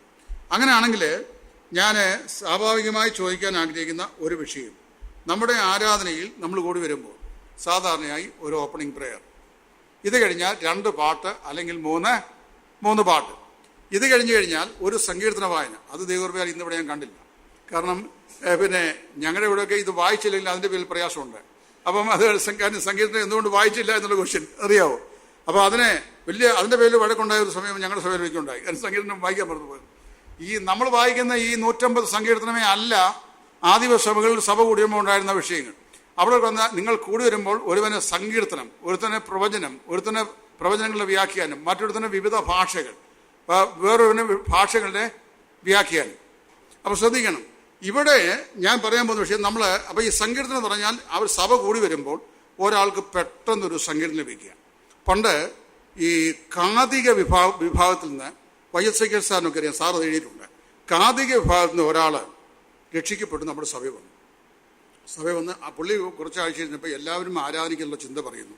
അപ്പോൾ അദ്ദേഹത്തിന് ഒരു പ്രചോദനം കിട്ടിയ ഒരു ചിന്ത പറയണം. അപ്പോൾ അദ്ദേഹത്തിന് പറഞ്ഞു, ഞാൻ ഇന്ന് കുമാരനാശാന്റെ വീണപൂവ് എന്ന കാവ്യത്തിൽ നിന്ന് ഒരു ഭാഗം ചൊല്ലിയാണ് കർത്താവിൻ്റെ മേശയ്ക്ക് വേണ്ടിയുള്ള ചിന്ത പറയാൻ ആഗ്രഹിക്കുന്നത്. ആ പുഷ്പമേ അതിതുങ്ക പദത്തിൽ എത്ര ശോഭിച്ചിരുന്നു ഒരു രാജ്ഞി കണക്കെ നീ എന്ന് അദ്ദേഹം ചൊല്ലിയ ശേഷം ഈ പുഷ്പം ഒരു ദിവസം മനോഹരമായി ആ പുഷ്പത്തിൻ്റെ ചെടിയിൽ നിന്നാണ്. എന്നാൽ സൂര്യാഘാതമേറ്റ് 2-3 ദിവസം കഴിഞ്ഞപ്പോൾ ദയനീയമായ നിലയിൽ അത് തളർന്ന് അവശയായി ഇപ്പോൾ താഴെ വീണു. ഒരിക്കൽ ഈ തണ്ടിൽ ശോഭിച്ചു എന്ന ഈ പുഷ്പം എന്നിട്ട് കൊണ്ട് കണക്ട് ചെയ്തറിയാമോ? കർത്താവ് സ്വർഗത്തിൽ മഹിമയിൽ പിതാവിൻ്റെ വലതുഭാഗത്തിരുന്നവനായിരുന്നു. എന്ത് ചെയ്യുന്നു? നമുക്ക് വേണ്ടി താഴെ ഭൂമിയിലേക്ക് വന്നു എന്ന് പറയും. അപ്പം കാര്യം അദ്ദേഹത്തിന് വശമായിരിക്കുന്ന ബാക്ക്ഗ്രൗണ്ട് അതാണ്. മനസ്സിലായോ? ആ ബാക്ക്ഗ്രൗണ്ടിൽ കൂടി ഈ ക്രിസ്തുവിനെ എമർജ് ചെയ്യാനാണ് ദൈവം ശ്രമിക്കുന്നത്. അപ്പോൾ ശ്രദ്ധിച്ചോളൂ. അപ്പോൾ ഇങ്ങനെയുള്ള അബദ്ധജടിതമായ ഒരുപാട് സമീപനങ്ങൾ വരും. ഇത് SKL സാർ അദ്ദേഹത്തിൻ്റെ സഭാസത്തിൽ എന്ന പുസ്തകത്തിൽ അത് പറഞ്ഞിട്ടുണ്ട്. അപ്പോൾ ഞാൻ പറഞ്ഞത്, അത് സങ്കീർത്തനം കഴിഞ്ഞു. ഇത് കഴിയുമ്പോൾ 3-4 പേര് എന്ത് ചെയ്യുന്നു? ആരാധനയ്ക്ക് പ്രബോധനം പറയുന്നു. പിന്നെ ആൾ അപ്പത്തിന് സ്തോത്രം ചെയ്യുന്നു. അത് കഴിയുമ്പോൾ അപ്പം മുറിക്കുന്നു, പാനപാത്രം എടുത്ത് കൊടുക്കുന്നു, പിന്നെ വചനം സൂക്ഷിക്കുന്നു. ഈ സഭ ഉണ്ടായ കാലം മുതൽ നമ്മുടെ സിസ്റ്റം ഇതാണ്. ഈ സിസ്റ്റത്തിൻ്റെ ഓർഡർ അടുത്ത ഞായറാഴ്ച നമുക്കൊന്ന് റിവേഴ്സ് ചെയ്യാം എന്നാലും തീരുമാനിച്ചിട്ട് ഇത് റിവേഴ്സ് ചെയ്താൽ ഇവിടെ നിശ്ചയമായും പ്രയാസം ഉണ്ടാകും. കാരണം അപ്പം അത് ചോദ്യം ചെയ്യപ്പെടും, ആരാണ് ഇത് റിവേഴ്സ് ചെയ്യാൻ നിങ്ങൾക്ക് അധികാരം തന്നത്? അതിനുള്ള ബേസ് എന്താണ്? അപ്പോൾ സത്യം പറഞ്ഞാൽ നമുക്കങ്ങനെ ഒരു ഓർഡർ ഇല്ലെന്നുള്ള വിഷയം. കാര്യം ആത്മാവിൻ്റെ സ്വാതന്ത്ര്യം അനുസരിച്ചാണ് വർഷിപ്പ് നടക്കുന്നത്. അപ്പോൾ അവിടെ ലീഡ് ചെയ്യുന്ന പരിശുദ്ധാത്മാവാണ്. പക്ഷേ നമുക്ക് എപ്പിസ്കോപ്പൽ സഭകൾക്കൊരു സെറ്റിൽഡ് ആയിട്ടുള്ള തക്സ രീതി ഉള്ളതുപോലെ കാലക്രമത്തിൽ നമുക്കും എന്തുണ്ടായി? ഒരു രീതി ഉണ്ടായി. ഈ ആദ്യം പാടുന്ന ഈ ഓപ്പണിംഗ് പ്രയർ എന്നുള്ളത് നമ്മൾ ആദ്യം ചെയ്യാതെ ഒരു പാട്ട് പാടി വെച്ച് പ്രാർത്ഥിച്ചാൽ വലിയ പ്രശ്നം ഉണ്ടാകുകയില്ല. ഇനി അത് തന്നെയല്ല, കുന്നംകുളം സൈഡിലേക്ക്, തൃശ്ശൂർ കുന്നംകുളം സൈഡിലേക്ക് ചെന്ന് കഴിഞ്ഞാൽ ആദ്യ ടൈം നമ്മുടെ ഈ ബ്രേക്കിംഗ് ഓഫ് ദി വചനസൂക്ഷിയാണ്. അതോടെ പല ആൾക്കാർ ഔട്ട്സൈഡേഴ്സ് വരും. നാഗൽഹോളിലൊക്കെ ഞാൻ പോയിട്ടുണ്ട്. അപ്പോൾ അവിടെ ആദ്യം പാട്ട് പാടുക, പ്രാർത്ഥിക്കുക, വചനസൂക്ഷ ചെയ്യുക. വചനസൂക്ഷ കഴിഞ്ഞ് കഴിയുമ്പോൾ പുറത്തുനിന്ന് ആൾക്കാരങ്ങ് പോകും. ബാക്കി സഭ ഒഴിഞ്ഞുകൊണ്ട് 2ാം ഭാഗം കർത്താവിൻ്റെ മേശയുടെ ആചരണം ഇങ്ങനെ ചെയ്യാറുണ്ട്. അപ്പോൾ അത് ആ വടക്കൻ ഭാഗത്ത് അങ്ങനെയുണ്ട്. പക്ഷെ നമ്മുടെ ഇവിടെ അങ്ങനെ ഒരു സിസ്റ്റമില്ല. അപ്പം നമ്മൾ ഒരു സെറ്റിൽഡ് പാറ്റേൺ വെച്ചിട്ട് ഇങ്ങനെ ആകാവൂ എന്നൊരു നിബന്ധന വയ്ക്കുമ്പോൾ അതെന്തായി മാറും? അതൊരു പാരമ്പര്യമായിട്ട് മാറും. എന്നാൽ ക്രിസ്തുവിലുള്ള സ്വാതന്ത്ര്യത്തിൽ ഒരാൾക്ക് ആത്മപ്രേരിതമായി ഒരു ശുശ്രൂഷ ചെയ്യുന്നതിന് യാതൊരു വിധമായിരിക്കുന്ന ഒരു സെറ്റിൽഡ് പാറ്റേണും ദൈവം നൽകിയിട്ടില്ല. പ്രവൃത്തിയുള്ള പുസ്തകം നമുക്ക് നൽകിയിരിക്കുന്ന ഏക പാറ്റേൺ അവർ ആഴ്ചതോറും കൂടി വരികയും അന്യോന്യം പ്രബോധിപ്പിക്കുകയും കൂട്ടായ്മയായിരിക്കുകയും അപ്പം നുറുക്കുകയും പ്രാർത്ഥന കഴിയുകയും സാക്ഷ്യം പറയുകയൊക്കെ ചെയ്തു പോകുന്നു. ഇതാണ് എൻ്റെ രീതി എന്ന് പറയുന്നത്. അതൊരു ഉദാഹരണമായി ഞാൻ പറഞ്ഞെന്ന് മാത്രമേ ഉള്ളൂ. ഇത് നമ്മുടെ ആരാധനയുടെ 1ാം ഭാഗത്തെ സംബന്ധിച്ച് എമേർജ് ചെയ്തിട്ടുള്ള ഒരു പാരമ്പര്യമാണ്. എന്നാൽ പാരമ്പര്യമാണെന്ന് ആരും സമ്മതിക്കുകയില്ല. ഇനി ആരെങ്കിലും ചോദിച്ചാൽ പറയും നമ്മുടെ പിതാക്കന്മാരുടെ കാലം പോലെ നമ്മൾ അങ്ങനെ ചെയ്യാതെ പറയും. അപ്പോൾ യഹൂദന്മാരുടെ അവകാശം എന്തായിരുന്നു? ഞങ്ങളുടെ പിതാക്കന്മാർ ഈ മലയിലും യെരുശലേമിലുമാണ് ശമരിയൊക്കെ യെരുശലേം അങ്ങനെ ഞങ്ങളുടെ പിതാക്കന്മാർ ഈ മലയിലും യെരുശലേമിലുമാണ് ആരാധിച്ചത്. അപ്പോൾ അവർക്കൊരു പാരമ്പര്യമുണ്ട്. ശമരിയർക്ക് ഒരു പാരമ്പര്യമുണ്ട്, യഹൂദന്മാർക്ക് ഒരു പാരമ്പര്യമുണ്ട്, ഇന്ത്യൻ ക്രിസ്ത്യൻസിന് ഒരു പാരമ്പര്യമുണ്ട്. അപ്പോൾ ഈ പാരമ്പര്യമെല്ലാം ഇങ്ങനെ ഓരോ കാലഘട്ടത്തിൽ അത് പ്യൂരിഫൈ ചെയ്ത് അതിൻ്റെ ഓരോ ഭാഗങ്ങളായി നമ്മളൊരു സെറ്റിൽഡ് പാറ്റേൺ സ്വീകരിക്കുന്നു. ഒന്നാമത്തെ വിഷയം നമ്മൾ മനസ്സിലാക്കേണ്ടത്, ദൈവത്തിന് ഒരിക്കലും ഒരു സെറ്റിൽഡ് പാറ്റേൺ ഇല്ല. ഇപ്പോൾ യഹൂദന്മാർക്കൊരു പാറ്റേൺ വർഷിപ്പിന് വേണ്ടി ദൈവം കൊടുത്തു, അത് കർത്താവിൻ്റെ ക്രൂശീകരണത്തോടെ ആ സംവിധാനം തീർന്നു കഴിഞ്ഞപ്പോൾ പിന്നെ പരിശുദ്ധാത്മാവിൻ്റെ നിയന്ത്രണത്തിൽ ദൈവം നൽകുന്ന സ്വാതന്ത്ര്യം വ്യക്തികൾ സ്വാതന്ത്ര്യമായി ആരാധനയ്ക്ക് ഉപയോഗിക്കുന്ന ആരാധന രീതിയാണ് പുതിയ നിയമത്തിലെ ആരാധന രീതി. അതിന് നമ്മൾ വയ്ക്കുന്ന യാതൊരു പാറ്റേണും വാസ്തവത്തിൽ നിയമാനുസൃതമായ പുതിയ നിയമത്തിൻ്റെ കൽപ്പനയല്ല. അത് നമ്മൾ മാനുഷികമായി ഉണ്ടാക്കിയ സമ്പ്രദായങ്ങളാണ്. മാനുഷികമായി ഉണ്ടാക്കിയ സമ്പ്രദായങ്ങൾക്ക് നീതീകരണം പറയാൻ നമുക്ക് സാധിക്കുമായിരിക്കും ഒരു പക്ഷേങ്കിൽ സമയം. ഇപ്പം 2 മണിക്കൂർ നമ്മുടെ ആരാധന സമയം. ഇപ്പം ഈ 2 മണിക്കൂറിനുള്ളിൽ ഈ കാര്യങ്ങളും ചെയ്യണം, അതുകൊണ്ട് നമ്മളൊരു ക്രമീകരണം ചെയ്തിട്ടുള്ളത് പറയുന്നു. അത് പാരമ്പര്യമാണ്. രണ്ടാമത്, ഈ പ്രദേശങ്ങളിലൂടെ നിൽക്കാറുമ്പോൾ ഞങ്ങളുടെ സ്ഥലങ്ങളിലൊക്കെ സംയുക്ത യോഗം എന്നൊരു യോഗമുണ്ട്. എന്നാൽ നമ്മൾ 4-5 സഭകളൊന്നും ചൂടുക, എന്നിട്ട് 3 മാസം കഴിക്കുമ്പോൾ സംയുക്തമായി ആരാധിക്കുക. അപ്പോൾ സംയുക്തമായി ആരാധിക്കുമ്പോൾ ഒരു ചെറിയ സംവിധാനം പറയാറുണ്ട്. അതെനിക്ക് വളരെ രസകരമായി തോന്നി. നമുക്ക് എല്ലാവർക്കും ആരാധനയ്ക്കുള്ള സ്വാതന്ത്ര്യം ഉണ്ടെങ്കിലും സമയത്തിൻ്റെ പരിമിതി പരിഗണിച്ചുകൊണ്ട് ആരൊക്കെ ചിന്ത പറയണം, ആരൊക്കെ സ്തോത്രം ചെയ്യണം എന്നൊരു ധാരണ കൊടുത്തിട്ടുണ്ടെന്ന്. അപ്പോൾ ആ ധാരണ ആരാ കൊടുത്തേ? മനുഷ്യർ. അപ്പോൾ അതിന് ആ സമ്പ്രദായം എന്ന് പറയുന്നത് ട്രഡീഷൻ. അതിന് വേദോസ്വതി ആധാരമില്ല, ബൈബിൾ അങ്ങനെ പറഞ്ഞിട്ടില്ല. പരിശുദ്ധാത്മാവ് ചിന്ത നൽകുന്ന ആളുകൾ, കാര്യം പ്രവാചകന്മാരുടെ ആത്മാക്കൾക്ക് കീഴ്പ്പെട്ടിരിക്കുന്നു. അപ്പോൾ ഒരാൾക്കൊരു ചിന്ത പറഞ്ഞു തോന്നി, വേറൊരാളെ ഒരു ചിന്തയ്ക്ക് എഴുന്നേറ്റാൽ ഈ ആളെന്ത് ചെയ്യണം? ആ ആളിന് കീഴ്പ്പെട്ട് ഇരിക്കണം. അതിനെയാണ് പരിശുദ്ധാത്മാവിൻ്റെ നിയന്ത്രണത്തിന് കീഴ്പ്പെട്ടിരിക്കുന്ന സംവിധാനം എന്ന് പറയുന്നത്. അപ്പോൾ അങ്ങനെയാണ്. അപ്പോൾ ഇങ്ങനെയുള്ള സംവിധാനങ്ങൾ എല്ലാം ഇതിനകത്തുണ്ട്. അത് നമ്മൾ സ്വീകരിച്ചിരിക്കുന്ന ഒരു പാരമ്പര്യമാണ്. കൂടുതൽ വിശദാംശത്തിലേക്ക് ഞാൻ പോകുന്നില്ല, കാര്യം വലിയ പരിക്ക് പറ്റാതിരിക്കാനാണ് വലിയ വിശദീകരണത്തിലേക്ക് പോകുന്നില്ല എന്ന് ഞാൻ പറഞ്ഞത്. കാരണം അല്പം സൂക്ഷിക്കണ്ടേ, അതുകൊണ്ട് അല്ലെ പിന്നെ മോഹനും മോളി കൂടെ പറഞ്ഞ പോലെ ഞാൻ പറയേണ്ടതായിട്ട് വരും. അതുകൊണ്ട് രണ്ടാം ഭാഗം, അപ്പം നുറുക്കൽ, നമ്മുടെ കർത്തൃമേശയുടെ ആചരണം. ഞാൻ ദേശീയവും അന്തർദേശീയവുമായി യാത്ര ചെയ്ത സ്ഥലങ്ങളിലെല്ലാം എനിക്ക് കിട്ടിയിട്ടുള്ള ഒരു ഇംപ്രഷൻ, അല്ലെങ്കിൽ ഞാൻ മനസ്സിലാക്കുന്ന ഒരു impression, most of the brethren, they understand the observation of the Lord's table is worship. അതായത് കർത്താവിൻ്റെ മേശയുടെ ആചരണമാണ് എന്ത്? ആരാധന. ഇത് ശരിയാണ് സ്ഥാപിക്കാൻ ഞാൻ വിഷയം പറയാം. ഒരു 4-5 പേര് എഴുന്നേറ്റ് ഓരോരുത്തരും ഓരോ ചിന്ത പറയും. ഇവർ ആ ചിന്ത അവസാനിപ്പിക്കുമ്പോൾ let us fall down and worship God എന്നാണ് പറയുന്നത്. നമുക്ക് എന്ത് ചെയ്യാം? നമുക്ക് വീണ് കർത്താവിനെ ആരാധിക്കാം. or let us dedicate ourselves to meditate upon the agony of Christ എന്ന് പറയും. ഇത് കഴിഞ്ഞാൽ ഉടനെ ഒരാൾ എഴുന്നേറ്റ് അപ്പം സ്തോത്രം ചെയ്യുക. പിന്നെ where is the time that we have used for? എന്നാൽ മറ്റു പല സ്ഥലങ്ങളെക്കാളും ഇന്ന് നിങ്ങളുടെ സംവിധാനം സന്തോഷം തോന്നി. കാര്യം നിങ്ങൾ ആദ്യം ഏറെ പേർ എന്ത് ചെയ്യും? ദൈവത്തിന് സ്തോത്രം ചെയ്യുകയും വർഷിപ്പ് കോറസസ് ഒക്കെ പാടുകയും ചെയ്തു. That is worship. അത് ചെയ്യുന്നു. അപ്പോൾ അങ്ങനെ ചെയ്യുക. കർത്താവിൻ്റെ മേശയുടെ ആചരണം അല്ല വർഷിപ്പ്. അത് ആരാധനാ സമയത്ത് കർത്താവിൻ്റെ അഗണിയെ ഓർക്കാൻ വേണ്ടി നമുക്ക് തന്നിരിക്കുന്ന ഒരു കമോമറേഷൻ നമ്മൾ എന്ത് ചെയ്യുന്നു? അത് ചെയ്യുന്നു എന്ന് മാത്രമേ ഉള്ളൂ. അത് അതിൽ തന്നെ എന്തല്ല? വർഷിപ്പ് അല്ല. അത് അതിൽ തന്നെ വർഷിപ്പല്ല. അപ്പോൾ ഇതിനകത്ത് ഇത് സംബന്ധിച്ച് 2 പ്രധാനപ്പെട്ട ട്രഡീഷൻസ് നമ്മൾ ഉണ്ടാക്കി വെച്ചിരിക്കുന്നത് ഞാൻ പറയാൻ പോവുകയാണ്. ഒന്ന്, ഈ അപ്പം ലൂക്കോസിൻ്റെ സുവിശേഷം, ഇവിടെ വലിയ കുഴപ്പമില്ലെന്ന് എനിക്ക് തോന്നുന്നു, കാര്യം നിങ്ങൾ പല കപ്പാണല്ലോ.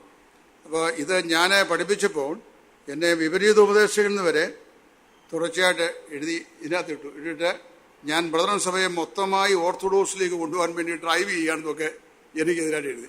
ഞാൻ അങ്ങനെ ഒരു കാര്യമേ മനസ്സിൽ പോലും ചിന്തിച്ചിട്ടില്ല. അപ്പം ഒന്നാണ്. ഈ അപ്പം ഒന്നാണെന്ന് പറയുന്നത് സൂചകമാണ്, സിംബോളിക്കാണ്. കർത്താവായ യേശു ക്രിസ്തുവിൽ വിശ്വസിച്ച നാം എല്ലാവരും ഒരു ശരീരമാണെന്നാണ് പറയുന്നത്. കർത്താവായ യേശു ക്രിസ്തുവിൻ്റെ മാർമിക ശരീരമാണ്. 2, അതിൽ നമ്മൾ പങ്കെടുക്കുമ്പോൾ ക്രിസ്തുവിൻ്റെ ശരീരത്തിൽ നമുക്കുള്ള കൂട്ടായ്മയാണ് അത് നമ്മെ ഓർപ്പിക്കുന്നത്. അത് ലൂക്കോസ് പറയുമ്പോൾ വളരെ വ്യക്തമായി പറയുന്നത് പൗലോസ് പറയുമ്പോൾ നാം നുറുക്കുന്ന അപ്പം. അവിടെ ആരാ നുറുക്കുന്നത്? നാമാണ്. നമ്മളിപ്പോൾ ചെയ്യുമ്പോൾ ഒരനുഷ്ഠാനം ചെയ്യുന്നുണ്ട്.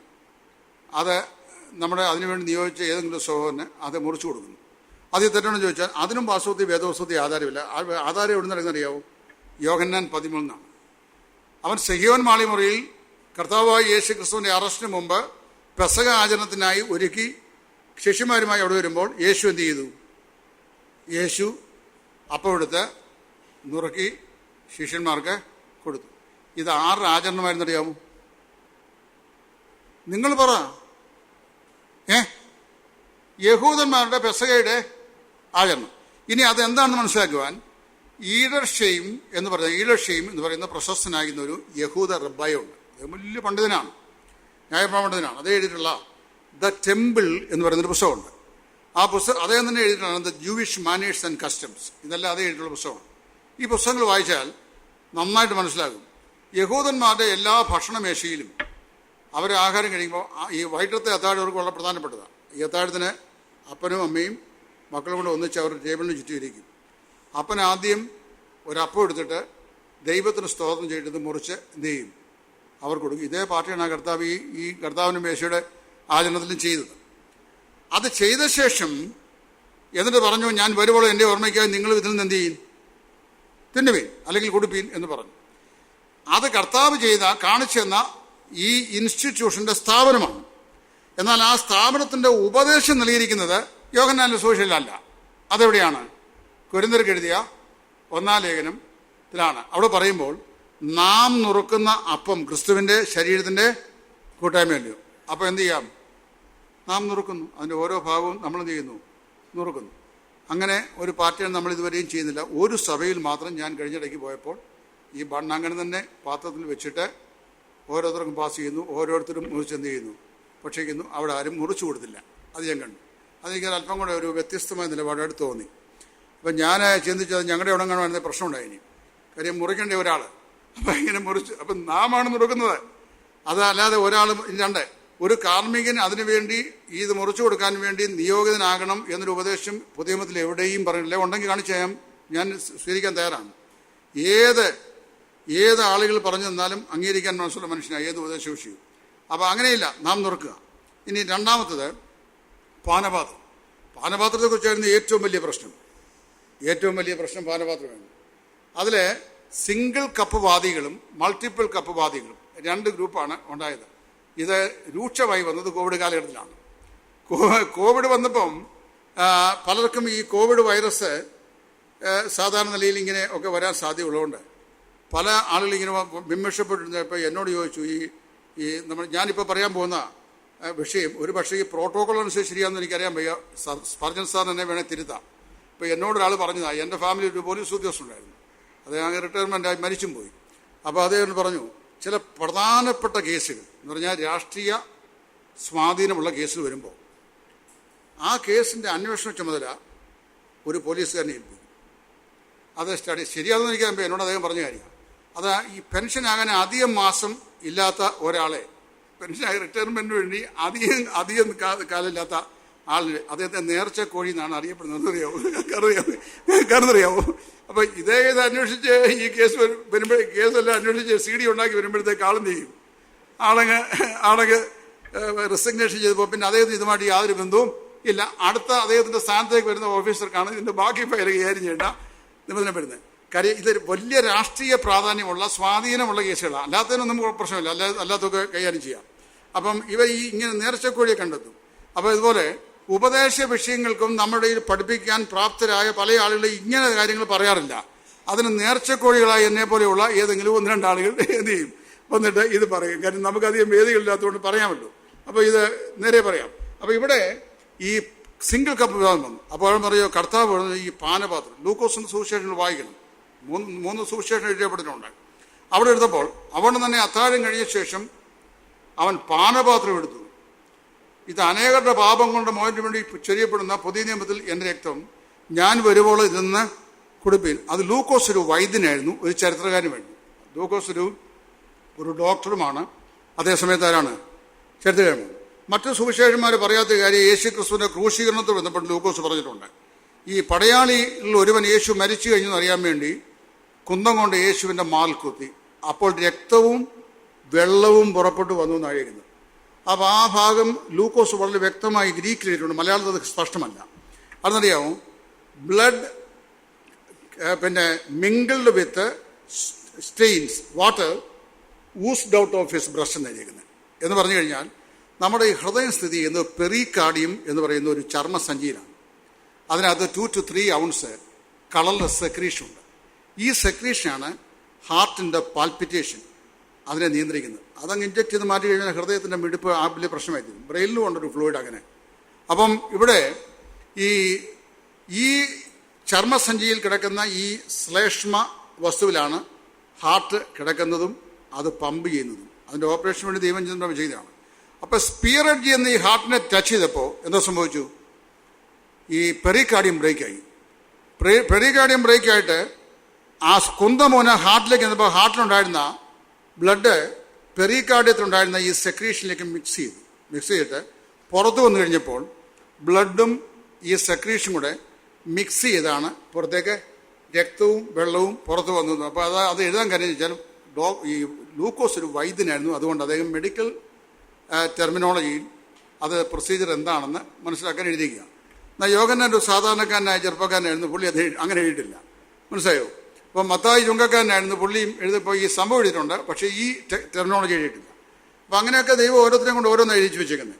അപ്പോൾ ഇവിടെ ഈ പാനപാത്രം എടുത്തു എന്ന് പറഞ്ഞാൽ അതിൻ്റെ അർത്ഥം അത് കണ്ടെയ്ൻ ചെയ്യുന്ന കപ്പെടുത്തു എന്നല്ല, അതിനകത്ത് കണ്ടെയ്ൻ ചെയ്യുന്ന വീഞ്ഞെന്നതിൻ്റെ അർത്ഥം. എന്നിട്ട് പറഞ്ഞു, ശിഷ്യന്മാരോട് പറഞ്ഞു, ഡിവൈഡ് ഇറ്റ് യുവേഡ് സെൽസ് ബിറ്റ്വീൻ. നിങ്ങൾ എന്ത് ചെയ്യുക? ഡിവൈഡ് ഇറ്റ് ബിറ്റ്വീൻ യുവേഡ് സെൽസ് പറഞ്ഞാൽ അതിൻ്റെ അർത്ഥം എന്നാ? സിസ്റ്ററെ പറഞ്ഞോട്ടെ. Divide it between. ഞാനൊരു ഓറഞ്ച് നിങ്ങൾക്ക് തന്നു, അതിന് 12 ഇതളുകളുണ്ട്.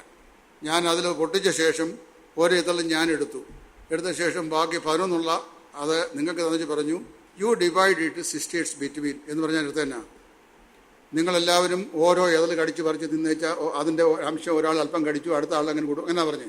അല്ല, ഒരാൾ ഒരു ലീഫ് എടുത്തു, അടുത്ത ആളിന് എന്ത് ചെയ്തു? അടുത്ത ലീഫ് കൊടുത്തു. പറഞ്ഞാൽ ഇത് നിങ്ങൾ പകർന്ന് കുടിപ്പിൽ നിന്ന് നിങ്ങൾ പകർന്ന് കുടിപ്പിക്കുന്നതിന് ശരിയായ തർജ്ജമ. ഇത് മനസ്സിലാക്കാൻ യഹൂദന്മാരുടെ ഭക്ഷണപാനീയ നിയമങ്ങളനുസരിച്ച് the manners and customs written by John Hiding, അതിനകത്ത് അദ്ദേഹം പറഞ്ഞിട്ടുണ്ട്, ലോകത്തിലെ ഏറ്റവും കൂടുതൽ ശരീരശുദ്ധിയുടെ നിയമങ്ങൾ പാലിക്കുന്ന റിലീജിയനാണ് യഹൂദന്മാർ.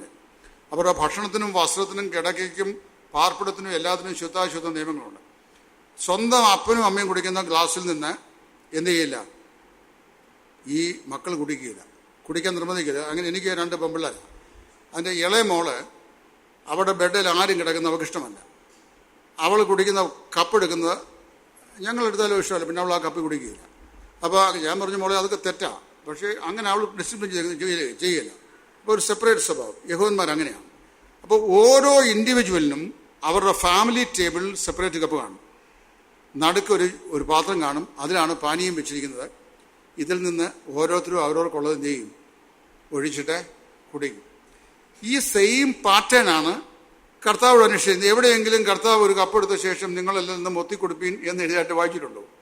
അങ്ങനെയില്ല. എന്നാൽ ഈ മൊത്തിക്കുടിക്കൽ വന്നെങ്ങനെന്ന് ഞാൻ പറയാം, അതൊരു പാരമ്പര്യമാണ്. നമ്മുടെ ഇവിടെയിൽ വന്ന സാഹിബ്മാരാണ്. ആദ്യം വന്ന സാഹിബ്മാരിൽ പ്രധാനപ്പെട്ട ആളായിരുന്നു നോയൽ സാഹിബ്, നാഗൽ സാഹിബ്, പിന്നെ ചർച്ച് വേഡ്. ഇവരെല്ലാം നമ്മുടെ ശുശ്രൂഷ ചെയ്ത ആൾക്കാരാണ്. ഇവർ വന്നു കഴിഞ്ഞപ്പോൾ നമ്മളെല്ലാവരും നാനാത്വമുള്ള പശ്ചാത്തലത്തിൽ നിന്ന് രക്ഷിക്കപ്പെട്ട് സഭാ കൂട്ടായ്മയിലേക്ക് വന്നവരാകിയാൽ നമ്മളൊരു കുടുംബത്തിൻ്റെ അംഗം എന്ന നിലയിൽ നമ്മൾ തമ്മിലുള്ള മ്യൂച്വൽ ഫെലോഷിപ്പ് എല്ലാ അതിർവരമ്പുകളും മാറ്റി നമ്മൾ എന്ത് ചെയ്യുന്നു? ഫെലോഷിപ്പ് ചെയ്യുന്നു എന്നൊരു അടയാളമായി ഒരു കപ്പിൽ നിന്ന് ഇവർ പാനം ചെയ്യാൻ തുടങ്ങി. അതാണ് ഇവിടുത്തെ ആരംഭം. നിങ്ങൾക്ക് സംശയമുണ്ടെങ്കിൽ 1901 കുമ്മനാട് കുറ്റിയിൽ മത്താച്ചൻ്റെ വീട്ടിൽ വെച്ചാണ് 3 പേരടങ്ങിയ സംഘം ഈ പഠന പ്രസ്ഥാനത്തിൻ്റെ ആദ്യത്തെ ആരാധന തുടങ്ങുന്നത്. അപ്പോൾ അതിൻ്റെ ആദ്യകാല ചരിത്രം വായിച്ചാൽ മതി. അങ്ങനെ അവർ കുടിച്ചു തുടങ്ങി. പിന്നെ മറ്റൊരു പ്രശ്നമുണ്ട്, അന്നത്തെ കാലത്ത് ഈ മൾട്ടിപ്പിൾ കപ്പും ഇല്ല. കാര്യം കപ്പിനൊക്കെ വലിയ ഇഷ്ടമുള്ള കാലമല്ലേ. അത് ഇപ്പോഴല്ലേ ഇതൊക്കെ ഇഷ്ടം പോലെ വന്നത്. അപ്പം ഈ വീഞ്ഞിനെയാണ് കർത്താവ് എടുത്തിട്ട് സ്തോത്രം ചെയ്യുന്നത്. വീഞ്ഞ് കണ്ടെയ്ൻ ചെയ്യുന്ന കപ്പിനൊരു പ്രാധാന്യവും ഇല്ല.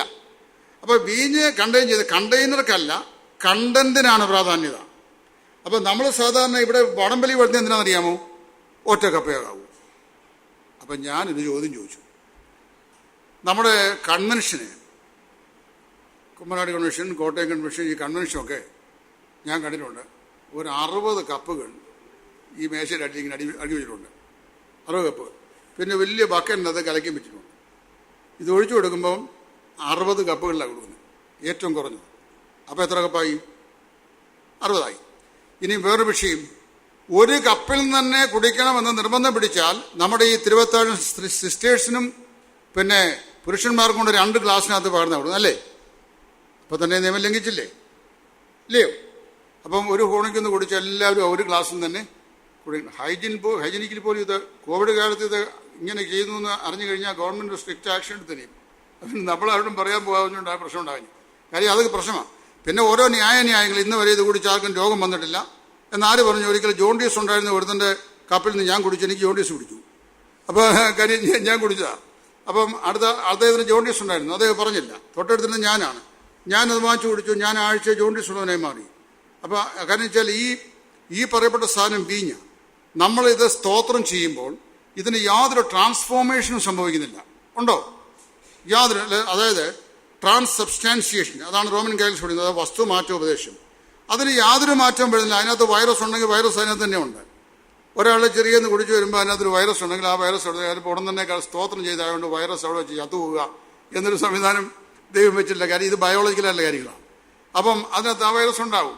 അപ്പോൾ അതിന് ദൈവം ബുദ്ധിയും കൊടുത്തിട്ടുണ്ട്. അപ്പോൾ ഇതിനകത്ത് യാതൊരു ഉപദേശ പശുവില്ല. ഈ കപ്പ് നമ്മൾ ഡിവൈഡ് ചെയ്ത് കൊടുക്കും. കാര്യം ഒരു പാനപാത്രത്തിൽ നമ്മൾ പല കപ്പുകളിലേക്കാക്കി കൊടുക്കുന്നു. അതിൻ്റെ പേരിൽ എത്രയോ പ്രശ്നങ്ങൾ. ബഹറിലൊരു സോഹൻ ഇപ്പോഴും തിരുവത്താഴത്ത് മാറി നിൽക്കുക. എന്താ അറിയാവും? Until and unless single cup is reinstated that I will have no fellowship എന്ന് പറയും. ഇത് സിംഗിൾ കപ്പ് ഇല്ലെങ്കിൽ ഞാൻ എടുക്കുകയില്ല. ഇതിനെയൊക്കെ വാസ്തവത്തിൽ അഡമൻസി എന്നാണ് പറയുന്നത്. എസെക്കിയേൽ സാറിൻ്റെ പുസ്തകത്തിനകത്ത് മർക്കട മുഷ്ടിയും പറഞ്ഞൊരു കഥ പുള്ളിയിട്ടുണ്ട്. കുരങ്ങനെ പിടിക്കുന്ന സംവിധാനമാണ്. ജേസൺ ബ്രദർ വായിച്ചിട്ടുണ്ടാവും. ഈ കുരങ്ങനെ വളരെ ഇഷ്ടമുള്ള സാധനം ശർക്കര. കരിക്ക് വെട്ടിയിട്ട് അതിൻ്റെ മോടൻ ചെറിയൊരു തുളയിട്ട് ഇതിനകത്ത് വെള്ളം എടുത്ത് കളഞ്ഞിട്ട് ശർക്കര ഉരുട്ടിനകത്തിടും. കുരങ്ങ് വന്ന് ഈ ഒരു കൈ ഇതിനകത്തോട്ടിട്ട് ഈ ശർക്കര കയറി പിടിക്കും. അങ്ങനെ പിടിച്ചു കഴിഞ്ഞിട്ട് ഈ ഒരു കൈ കൊണ്ട് ഊരിയെടുക്കാം. പക്ഷേ അടുത്ത കുരങ്ങൻ വരുന്നു എന്നുള്ള പരവേശം കാരണം ഈ കയറാൻ സ്ഥലമില്ലാത്തടത്തോടെ മറ്റേ കൈയോടെ ഇതിനകത്തൂടെ ഇതിട്ട് ഈ ശർക്കര ഇങ്ങനെ പിടിക്കും. ഈ പരുവം നോക്കി കുരങ്ങെടുത്തക്കാർ വല വീശി കുരങ്ങിനെ പിടിക്കും. അതെന്നാണ് ഈ മർക്കട മുഷ്ടി എന്ന് പറയുന്ന ചൊല്ലുണ്ടായത്. അപ്പോൾ ഇതൊരു പാരമ്പര്യമാണ്. ഇങ്ങനെയേ ആകാവൂ. അതുപോലെ ഒരാൾ മുറിച്ചു കൊടുത്തേ മതിയാവുള്ളൂ. മുറിച്ചു കൊടുക്കാൻ കാരണങ്ങളിൽ മുറിക്കാൻ പാടില്ല. ഈ പറയുന്നതെല്ലാം എന്താണ്? ഒരു പാരമ്പര്യമാണ്. ഇനിയും മറ്റൊന്നിലേക്ക്, ഇത് അത്രേ എനിക്കത് പറയാൻ സാധിക്കുകയുള്ളൂ. അപ്പം പിന്നെ മറ്റൊന്നാണ്, ഈ കർത്തൃമേശ വയ്ക്കുമ്പോൾ നമ്മൾ സാധാരണ അതിൻ്റെ മണ്ടയ്ക്ക് ഒരു മൂടുവിരി ഇടും. നിങ്ങൾക്ക് ആർക്കെങ്കിലും അതിൻ്റെ അർത്ഥം വല്ലതും മനസ്സിലായിട്ടുണ്ടോ? ആർക്കെങ്കിലും എവിടെയെങ്കിലും ഈ ബൈബിളിനകത്ത് ഇങ്ങനെ ഈ കർത്തൃമേശ വരി വെക്കുമ്പോൾ അതിൻ്റെ മണ്ടയ്ക്ക് ഒരു മൂടുവിരി ഇട്ടേക്കണം, അത് ശുഭ്രമായിരിക്കുന്ന ഒരു വെള്ള വിരിയായിരിക്കണം എന്നുള്ള, അത് ആഴ്ചതോറും എടുത്തുകൊണ്ട് പോയി കഴുകണം, അത് ടിന്നോപ്പാലിലും വെക്കണം എന്നെല്ലാം എവിടെയെങ്കിലും എഴുതിയിട്ടുണ്ടോ? ഇല്ല. പിന്നെ എവിടുന്ന ഇത് വന്നേ? പണ്ട് കാലത്ത് നമ്മുടെ ഈ ചർച്ചിൻ്റെ ആരംഭകാലത്ത് വല്ല മരത്തിൻ്റെ ചുവട്ടിലോ ഓല കെട്ടിയ വീടുകളുടെ ഷെഡുകളിലോ വരാന്തയിലോ ഒക്കെയാണ് ഈ മേശ ഒരുക്കി വെക്കുന്നത്. ഇത് തുറന്നു വെച്ചാൽ പല്ലിയോ പാറ്റയോ മറ്റെന്തെങ്കിലും ക്ഷുദ്രജീവികളോ ഇതിനകത്ത് വീഴാതിരിക്കാൻ അതെന്ത് ചെയ്തു? കവർ ചെയ്തു. കാലം ഇത്രയും കഴിഞ്ഞിട്ടും ഈ മൂടുവിരിക്ക് യാതൊരു മാറ്റവും ഇത്രയും മനോഹരമായ ഹോളിനകത്ത് ഒരു പല്ലിയും വീഴുകയും. എന്നാലും ഈ മൂടുവിരിക്ക് യാതൊരു മാറ്റവും സംഭവിച്ചില്ല. സോ മൂടുവിരി എന്തായി മാറി? ഒരു പാരമ്പര്യമായി. ഇഫ്താഹ് തൻ്റെ മകളെ യഹോവയ്ക്ക് യാഗം കഴിക്കാം എന്ന് പറഞ്ഞു. അവൻ യുദ്ധം ചെയ്ത് ജയാളിയെ വരുമ്പോൾ മകളാണ് എതിരേറ്റ് വരുന്നത്. അപ്പനെ കെട്ടിപ്പിടിച്ച് ആലിംഗനം ചെയ്തു. എൻ്റെ മോളെ നീ എന്നെ ചതിച്ചല്ലോ, ഞാൻ യഹോവയോട് പറഞ്ഞു, നീ പറഞ്ഞ പോലെ ചെയ്യാൻ പറഞ്ഞു. അത് കഴിഞ്ഞ് അവൾ കന്യകമാരുടെ കൂടെ അവളുടെ ഈ യുവത്വത്തെക്കുറിച്ച് വിലപിക്കാൻ വേണ്ടി പോയി. അവളെ കൊന്നതായിട്ടൊന്നും വേദോസ്വതി പറഞ്ഞില്ല, അതൊരു വേറൊരു കഥയാണ്. ഏതായാലും ഇസ്രായേലിലെ കന്യകമാരെല്ലാം കൂടെ വേറെ ഒരു സമ്പ്രദായം ഉണ്ടാക്കി. ആണ്ടുതോറും എന്ത് ചെയ്യുക? ഇഫ്താഹിൻ്റെ മകളെ ഓർക്കുക. ഇഫ്താഹിന് അങ്ങനെ സംവിധാനം വേദനുണ്ടോ? ഇഫ്താഹിൻ്റെ മകളെ ഓർക്കുക. അപ്പം നമ്മൾ ഈ പാരമ്പര്യങ്ങൾ, ഇപ്പം മൂടുവിരി അതിന് പ്രമാണമൊന്നുമില്ല, പക്ഷേ മൂടുവിരി ഇട്ടില്ലെങ്കിലും ചോദ്യം ചെയ്യും, അത് പ്രശ്നമാകും. അത് ഒരു വിഷയമാണ്. ഇനി മറ്റൊന്ന്, നമ്മുടെ ശവസംസ്കാരം നമ്മൾ ശ്രദ്ധിച്ചിട്ടുണ്ടോ? മരിച്ചു കഴിഞ്ഞാൽ ഉടനെ നമ്മൾ തല എങ്ങോട്ട് വെക്കും? എങ്ങോട്ട് വെക്കും? ആർക്കും അറിയാമോ? പടിഞ്ഞാറോട്ട് വെക്കും. പടിഞ്ഞാറോട്ട് വെക്കും. പള്ളികളുടെ മതഭകാരിക്കുന്നത് എങ്ങോട്ടാണ് ദർശനം അറിയാമോ? കിഴക്കോട്ട്. അപ്പോൾ കിഴക്കോട്ട് വെക്കുന്നതിൻ്റെ കാര്യം അറിയാമോ? കിഴക്കാണ് ദൈവത്തിൻ്റെ സിംഹാസനത്തിൻ്റെ ആസ്ഥാനം എന്നാണ് വിശ്വാസം. വാസ്തവത്തിലെ വടക്ക് നിന്ന് സ്വർണ്ണശോഭ പോലെ വരുന്നു യഗസ്കൽ ഭവൻ പറയുന്നത്. അപ്പോൾ പല സാധ്യത ഉണ്ടെങ്കിൽ വടക്കാണ്. ഭൂമിയുടെ കാന്തിക മണ്ഡലവും എവിടെയാണ്? വടക്കാണ്. അപ്പോൾ ഇത് കിഴക്കോട്ട് മധുഭാവിച്ചേക്കുന്നത്. അപ്പം മരിച്ചു കഴിഞ്ഞാൽ ഉടൻ തന്നെ നമ്മൾ എന്ത് ചെയ്യും? ഞാൻ പല ശവസംസ്കാരം വെച്ചുകൊണ്ട് ഒരിക്കലും ഒരു ബോഡി വെച്ചപ്പോൾ തല തിരിഞ്ഞു പോയി എന്ന് പറഞ്ഞാൽ അത് പടിഞ്ഞാട്ടുള്ള കിഴക്കോട്ടായി. പിന്നെ വീണ്ടും ശവം കുഴിക്കകത്തുനിന്ന് കയറിച്ച് തിരിച്ചു വെച്ചു. എന്താണെന്ന് ചോദിച്ചു കഴിഞ്ഞാൽ ഈ കർത്താവ് ഇനി പ്രത്യക്ഷപ്പെടാൻ പോകുന്നത് എവിടെ നിന്നാണ്? കിഴക്ക് നിന്നാണ്. അപ്പോൾ ഇവൻ ഉയർത്തെഴുന്നേറ്റ് വരുമ്പോൾ എന്ത് ചെയ്യണം? കർത്താവിൻ്റെ മുഖം. എൻ്റെ സഹോദരന്മാരെ, ഈ പുനരുത്ഥാനം എന്ന് പറഞ്ഞു കഴിഞ്ഞാൽ ഈ fragment of 1 millionth of a second, ഈ നൊടി നേരെ വന്നതിന് എഫ് ബ്രൂസ് പറഞ്ഞേക്കുന്നത് 1 millionth of a second എന്ന്. 1 millionth of a second എന്ന് പറഞ്ഞാൽ കമ്പ്യൂട്ടറിനെ പറയാനുള്ളൂ, എനിക്ക് പറയാൻ ഒക്കില്ല. അത് ഈ കാര്യം കഴിഞ്ഞു കഴിയും. അപ്പം നമ്മുടെ ഒരു പാരമ്പര്യമാണ് മരിച്ചു കഴിഞ്ഞാൽ തലയെന്ത് ചെയ്യുക? തല പുറകോട്ട് വയ്ക്കുക. ഇപ്പോൾ പിതാക്കന്മാരുടെ കാലത്ത് നമുക്കുണ്ടായിരുന്ന പാരമ്പര്യമുണ്ടായിരുന്നു, ഈ ഗർഭിണികളെ ഉമ്മരപ്പടിയിൽ ഇരിക്കരുത്. ഇവിടെ ഉണ്ടോ എന്ന് എനിക്കറിയാൻ വയ്യ. പണ്ട് നമ്മുടെ ഉണ്ടായിരുന്നു ഈ വീടിൻ്റെ കട്ടിലപ്പടി ഉമ്മരപ്പടി ഇരിക്കരുത്. എന്താ കാര്യം? മുമ്പോട്ട് തൂങ്ങിക്കിടക്കുന്ന വയറുമായി മുമ്പോട്ട് ആഞ്ഞു കഴിഞ്ഞാൽ വയറടിച്ച് താഴെ വീഴും. ആ ഇരിക്കരുതെന്നുള്ളത് കാരണം അതാണ്. കട്ടിലിരുന്നു കൊണ്ട് കാലാട്ടെന്ന് പറയും. കാര്യം അന്നത്തെ വല്യപ്പന്മാർ മുറുക്ക് തുപ്പുന്നവരായിരുന്നു. കോളാമ്പിക്കകത്ത് മുറുക്കി തുപ്പൽ സൂക്ഷിച്ചു. ഇത് കട്ടിലിൻ്റെ അടിയിലാണ് സൂക്ഷിക്കുന്നത്. കട്ടിലിരുന്നുകൊണ്ട് കാലാട്ടി കഴിഞ്ഞാൽ ഈ കാല് എന്ത് ചെയ്യും? ഈ കോളാമ്പിയെ മുട്ടും, അത് മറിഞ്ഞ് താഴെ വീഴും, അവിടെല്ലാം വൃത്തികേടാകും. അതേ കട്ടിലിരുന്നുകൊണ്ട് എന്ത് ചെയ്തത്? കാലാട്ട്. പിന്നെ അപ്പോൾ ശവസംസ്കാരത്തിൻ്റെ പടിഞ്ഞാട്ട് തലവെക്കുന്ന വ്യവസ്ഥിതി വേദപുസ്തകത്തിൽ നമ്മൾ പിന്നീട് കൂട്ടിച്ചേർത്ത പാരമ്പര്യങ്ങളൊന്നാണ്. അതുപോലെ തന്നെ നമ്മുടെ വിവാഹത്തിന് നമ്മൾ അറേഞ്ച് ചെയ്യുമ്പോൾ എല്ലാ സന്നാഹവുമായിട്ട് ഇങ്ങോട്ട് വന്നു. മണവാളിനെയും മണവാട്ടിയും സ്വീകരിക്കാൻ ഒരുക്കപ്പെട്ട 5-6 പിള്ളേരെ എല്ലാം യൂണിഫോം ഇട്ട് നിർത്തിയിരിക്കുന്നു. ബക്കറ്റിനകത്ത് പുഷ്പങ്ങൾ വാരി ഇങ്ങനെ എന്ത് ചെയ്യുന്നു? അയൽക്കൂടി വിതറുന്നു. അതിനുശേഷം ഇവിടുന്ന് കാസർഗോഡ് വരെ നീളവെള്ള നെറ്റൊരെണ്ണം തലയിൽ കൂട്ടിയിട്ട് 2 പേര് അതിൻ്റെ പുറകെ കൂടി ഇങ്ങനെ പൊക്കി പിടിച്ചുകൊണ്ട് നടന്ന് വീഴുന്നു. ഇങ്ങനെ ഇത് വല്ലതും നമുക്ക് വേദോസം എഴുതിയിട്ടുണ്ടോ? ഈ വക ഒരു കാര്യം വിവാഹം സംബന്ധിച്ചൊരു വിവാഹം എല്ലാവർക്കും മാന്യമാണെന്നും കിടക്ക നിർമ്മലമായിരിക്കട്ടെ എന്നും പറഞ്ഞിട്ടുള്ളതല്ലാതെ ഇതിൻ്റെ ഈ modus operandi of conduction of marriage എങ്ങനെ നടത്തണം എന്നതിനെക്കുറിച്ച് വലിയൊരു വായിച്ചിട്ടുണ്ടോ? ഒരു വാക്കുപോലും ഈ ബൈബിളിലില്ല. അപ്പം നമ്മളിങ്ങോട്ട് വന്നു, അവിടുന്ന് വന്നവന് ഒരു 15 മിനിറ്റ് സമയം, ഇവിടുന്ന് വന്നവർക്ക് 15 മിനിറ്റ് സമയം, അവിടുന്ന് വന്നവർക്ക് ഒരാൾക്ക് പ്രാർത്ഥന, ഇവിടുന്ന് വന്നവർക്ക് ഒരു പ്രാർത്ഥന, ഇതിനിടയ്ക്ക് ആശംസ, അനുമോദനങ്ങൾ, ഇതെല്ലാം കൂടെ വെച്ച് ഡയബറ്റിക്കാരൻ അവൻ്റെ നാടിയെല്ലാം തളർന്ന് താഴെ പോകത്തക്ക നിലയിൽ 2:30 കഴിഞ്ഞാലും ഭക്ഷണം കിട്ടുകയില്ല. അതിനെക്കാട്ടി കഷ്ടം ഈ ബുഫേ സർവീസ്. നിങ്ങൾ ക്ഷമിക്കണം എന്നോട്. അറിയാവോ, മാന്യരായി നമ്മളെല്ലാം ക്ഷണിച്ച് വരുത്തിച്ച് ഭിക്ഷക്കാരെ പോലെ ക്യൂവിനകത്ത് ഈ ശാപ്പാട് കഴിക്കും. ഞാൻ ഒരൊറ്റ സ്ഥലത്ത് ഈ ബുഫേ ആഹാരം കഴിക്കാൻ നിൽക്കുകയില്ല. കാരണം അറിയാമോ, 500 പേരെ വിളിക്കണ്ട, 100 പേരെ വിളിച്ചാൽ മതി. മേശമേലിരുത്തി ആഹാരം കൊടുക്കണമെങ്കിൽ നമ്മളെല്ലാം വിളിച്ച് വരുത്തിച്ച് നമ്മൾ ക്യൂ നിൽക്കുകയാണ്. അപ്പോൾ കുറേ പേർ കിട്ടും. അവിടെ തന്നെ ഭയങ്കര റഷ്. അപ്പോൾ ഇത് വലിയ പ്രശ്നമാണ്. അപ്പോൾ ചുരുക്കം പറഞ്ഞാൽ ഇതിനൊന്നൊരു വ്യവസ്ഥയില്ല. നമ്മുടെ വിവാഹത്തിൻ്റെ പാറ്റേൺ നമ്മൾ സ്വീകരിച്ചിരിക്കുന്നത് സിറിയൻ പലസ്തീനിയൻ കൾച്ചറിൽ നിന്നാണ്. സിറിയൻ പലസ്തീനിയൻ കൾച്ചറിൽ ഇപ്പം ഓർത്തഡോക്സുകാരാണ് അതും 100% അങ്ങനെ തന്നെ സൂക്ഷിക്കുന്നത്. അതിപ്പോൾ അത് അങ്ങനെ തന്നെ ചെയ്യുന്നു. അത് വരുമ്പോൾ ഈ മണവാട്ടിയെ ഒരുക്കുകയും മണവാളിനെ ഒരുക്കുകയും ചെയ്യുന്ന ആ സമ്പ്രദായം എല്ലാം അവിടെ നിന്ന് കിട്ടിയതാണ്. നമ്മുടെ ഇവിടെ ഈ സംവിധാനമൊന്നും വേദപുസ്തകപ്രകാരമുള്ളതല്ല, പുതിയതുള്ളതല്ല. പക്ഷേ നമ്മൾ ഒരുപാട് അറിഞ്ഞുകൊണ്ടോ അറിയാതോ ഈ ഇതിൽ ഏതെങ്കിലും ഒന്ന് കുറഞ്ഞു പോയി കഴിഞ്ഞാൽ ആ ശുശ്രൂഷ തകരാറുള്ളതാണെന്ന് നമ്മൾ വരുത്തി വയ്ക്കാനായിട്ട് ശ്രമിക്കുന്നു. ഇനി നമ്മൾ പറഞ്ഞു കൊടുക്കുന്ന ഈ വിവാഹ പ്രതിജ്ഞയുണ്ടല്ലോ, മത്തായി എന്ന ഞാൻ മറി എന്ന നിന്നെ ഇന്ന് മുതൽ എൻ്റെ ഭാര്യയായി സ്വീകരിച്ചു പറയുന്ന ഈ തക്സ പോലും ആംഗ്ലിക്കിൽ നിന്ന് നമ്മൾ കടം കൊണ്ടതാണ്, നമ്മളായിട്ട് ഉണ്ടാക്കിയതല്ല.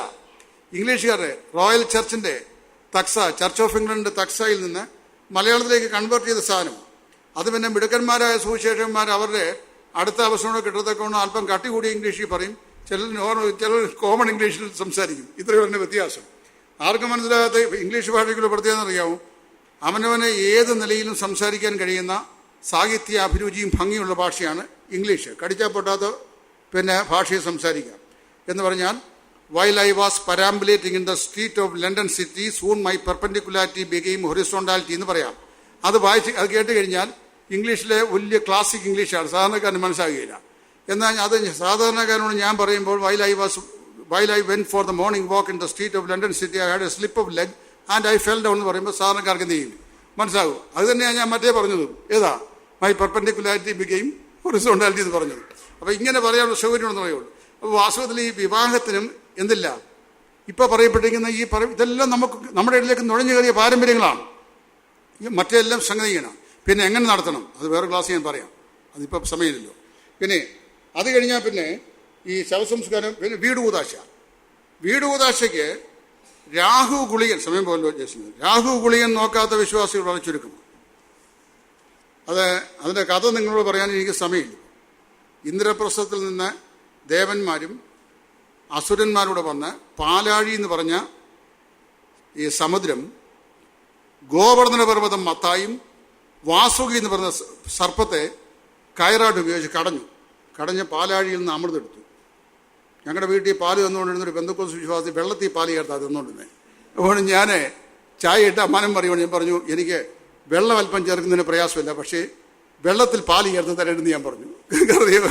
പാലിനകത്ത് വെള്ളം ചേർക്കുന്ന അല്പം ഇത് തടഞ്ഞു.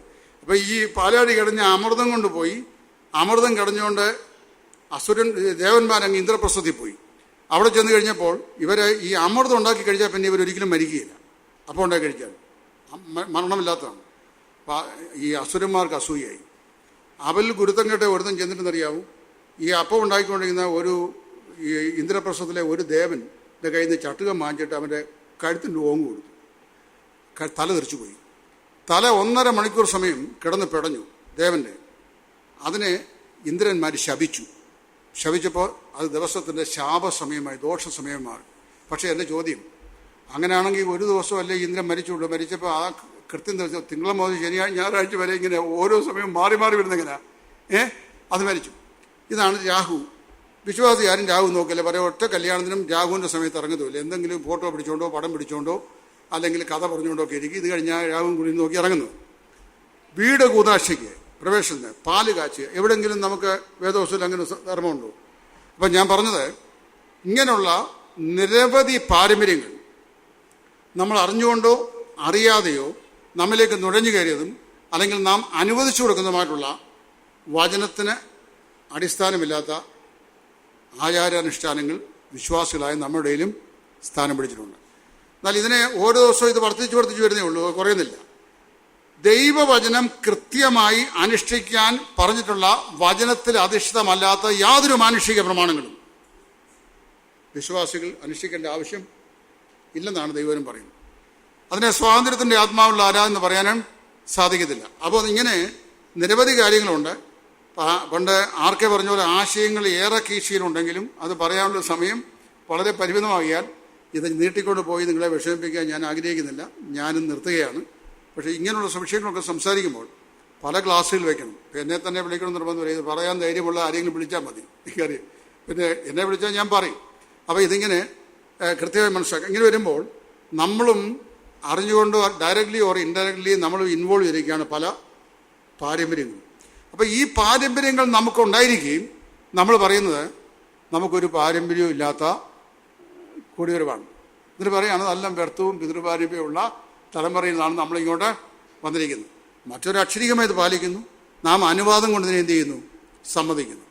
വരികയാണ്. അപ്പോൾ ദൈവവചനം പറയാത്ത യാതൊരു കാര്യങ്ങളും ഇതിനൊന്നും ഒരു മോഡസ് ഓപ്പറണ്ടി, ആരാധനയുടെ മോഡസ് ഓപ്പറണ്ടി എങ്ങനെ ആയിരിക്കണം, വിവാഹസൂഴയുടെ മോഡസ് ഓപ്പറണ്ടി എങ്ങനെ ആയിരിക്കണം, ശവസംസ്കാരത്തിൻ്റെ മോഡസ് ഓപ്പറണ്ടി എങ്ങനെ ആയിരിക്കണം, ഒരു ഹൗസ് വാമിങ്ങിൻ്റെ മോഡസ് ഓപ്പറണ്ടി എങ്ങനെ ആയിരിക്കണം, ശിശു പ്രതിഷ്ഠ അത് എപ്പിസ്കോപ്പൽ സഭകൾക്കുണ്ട്.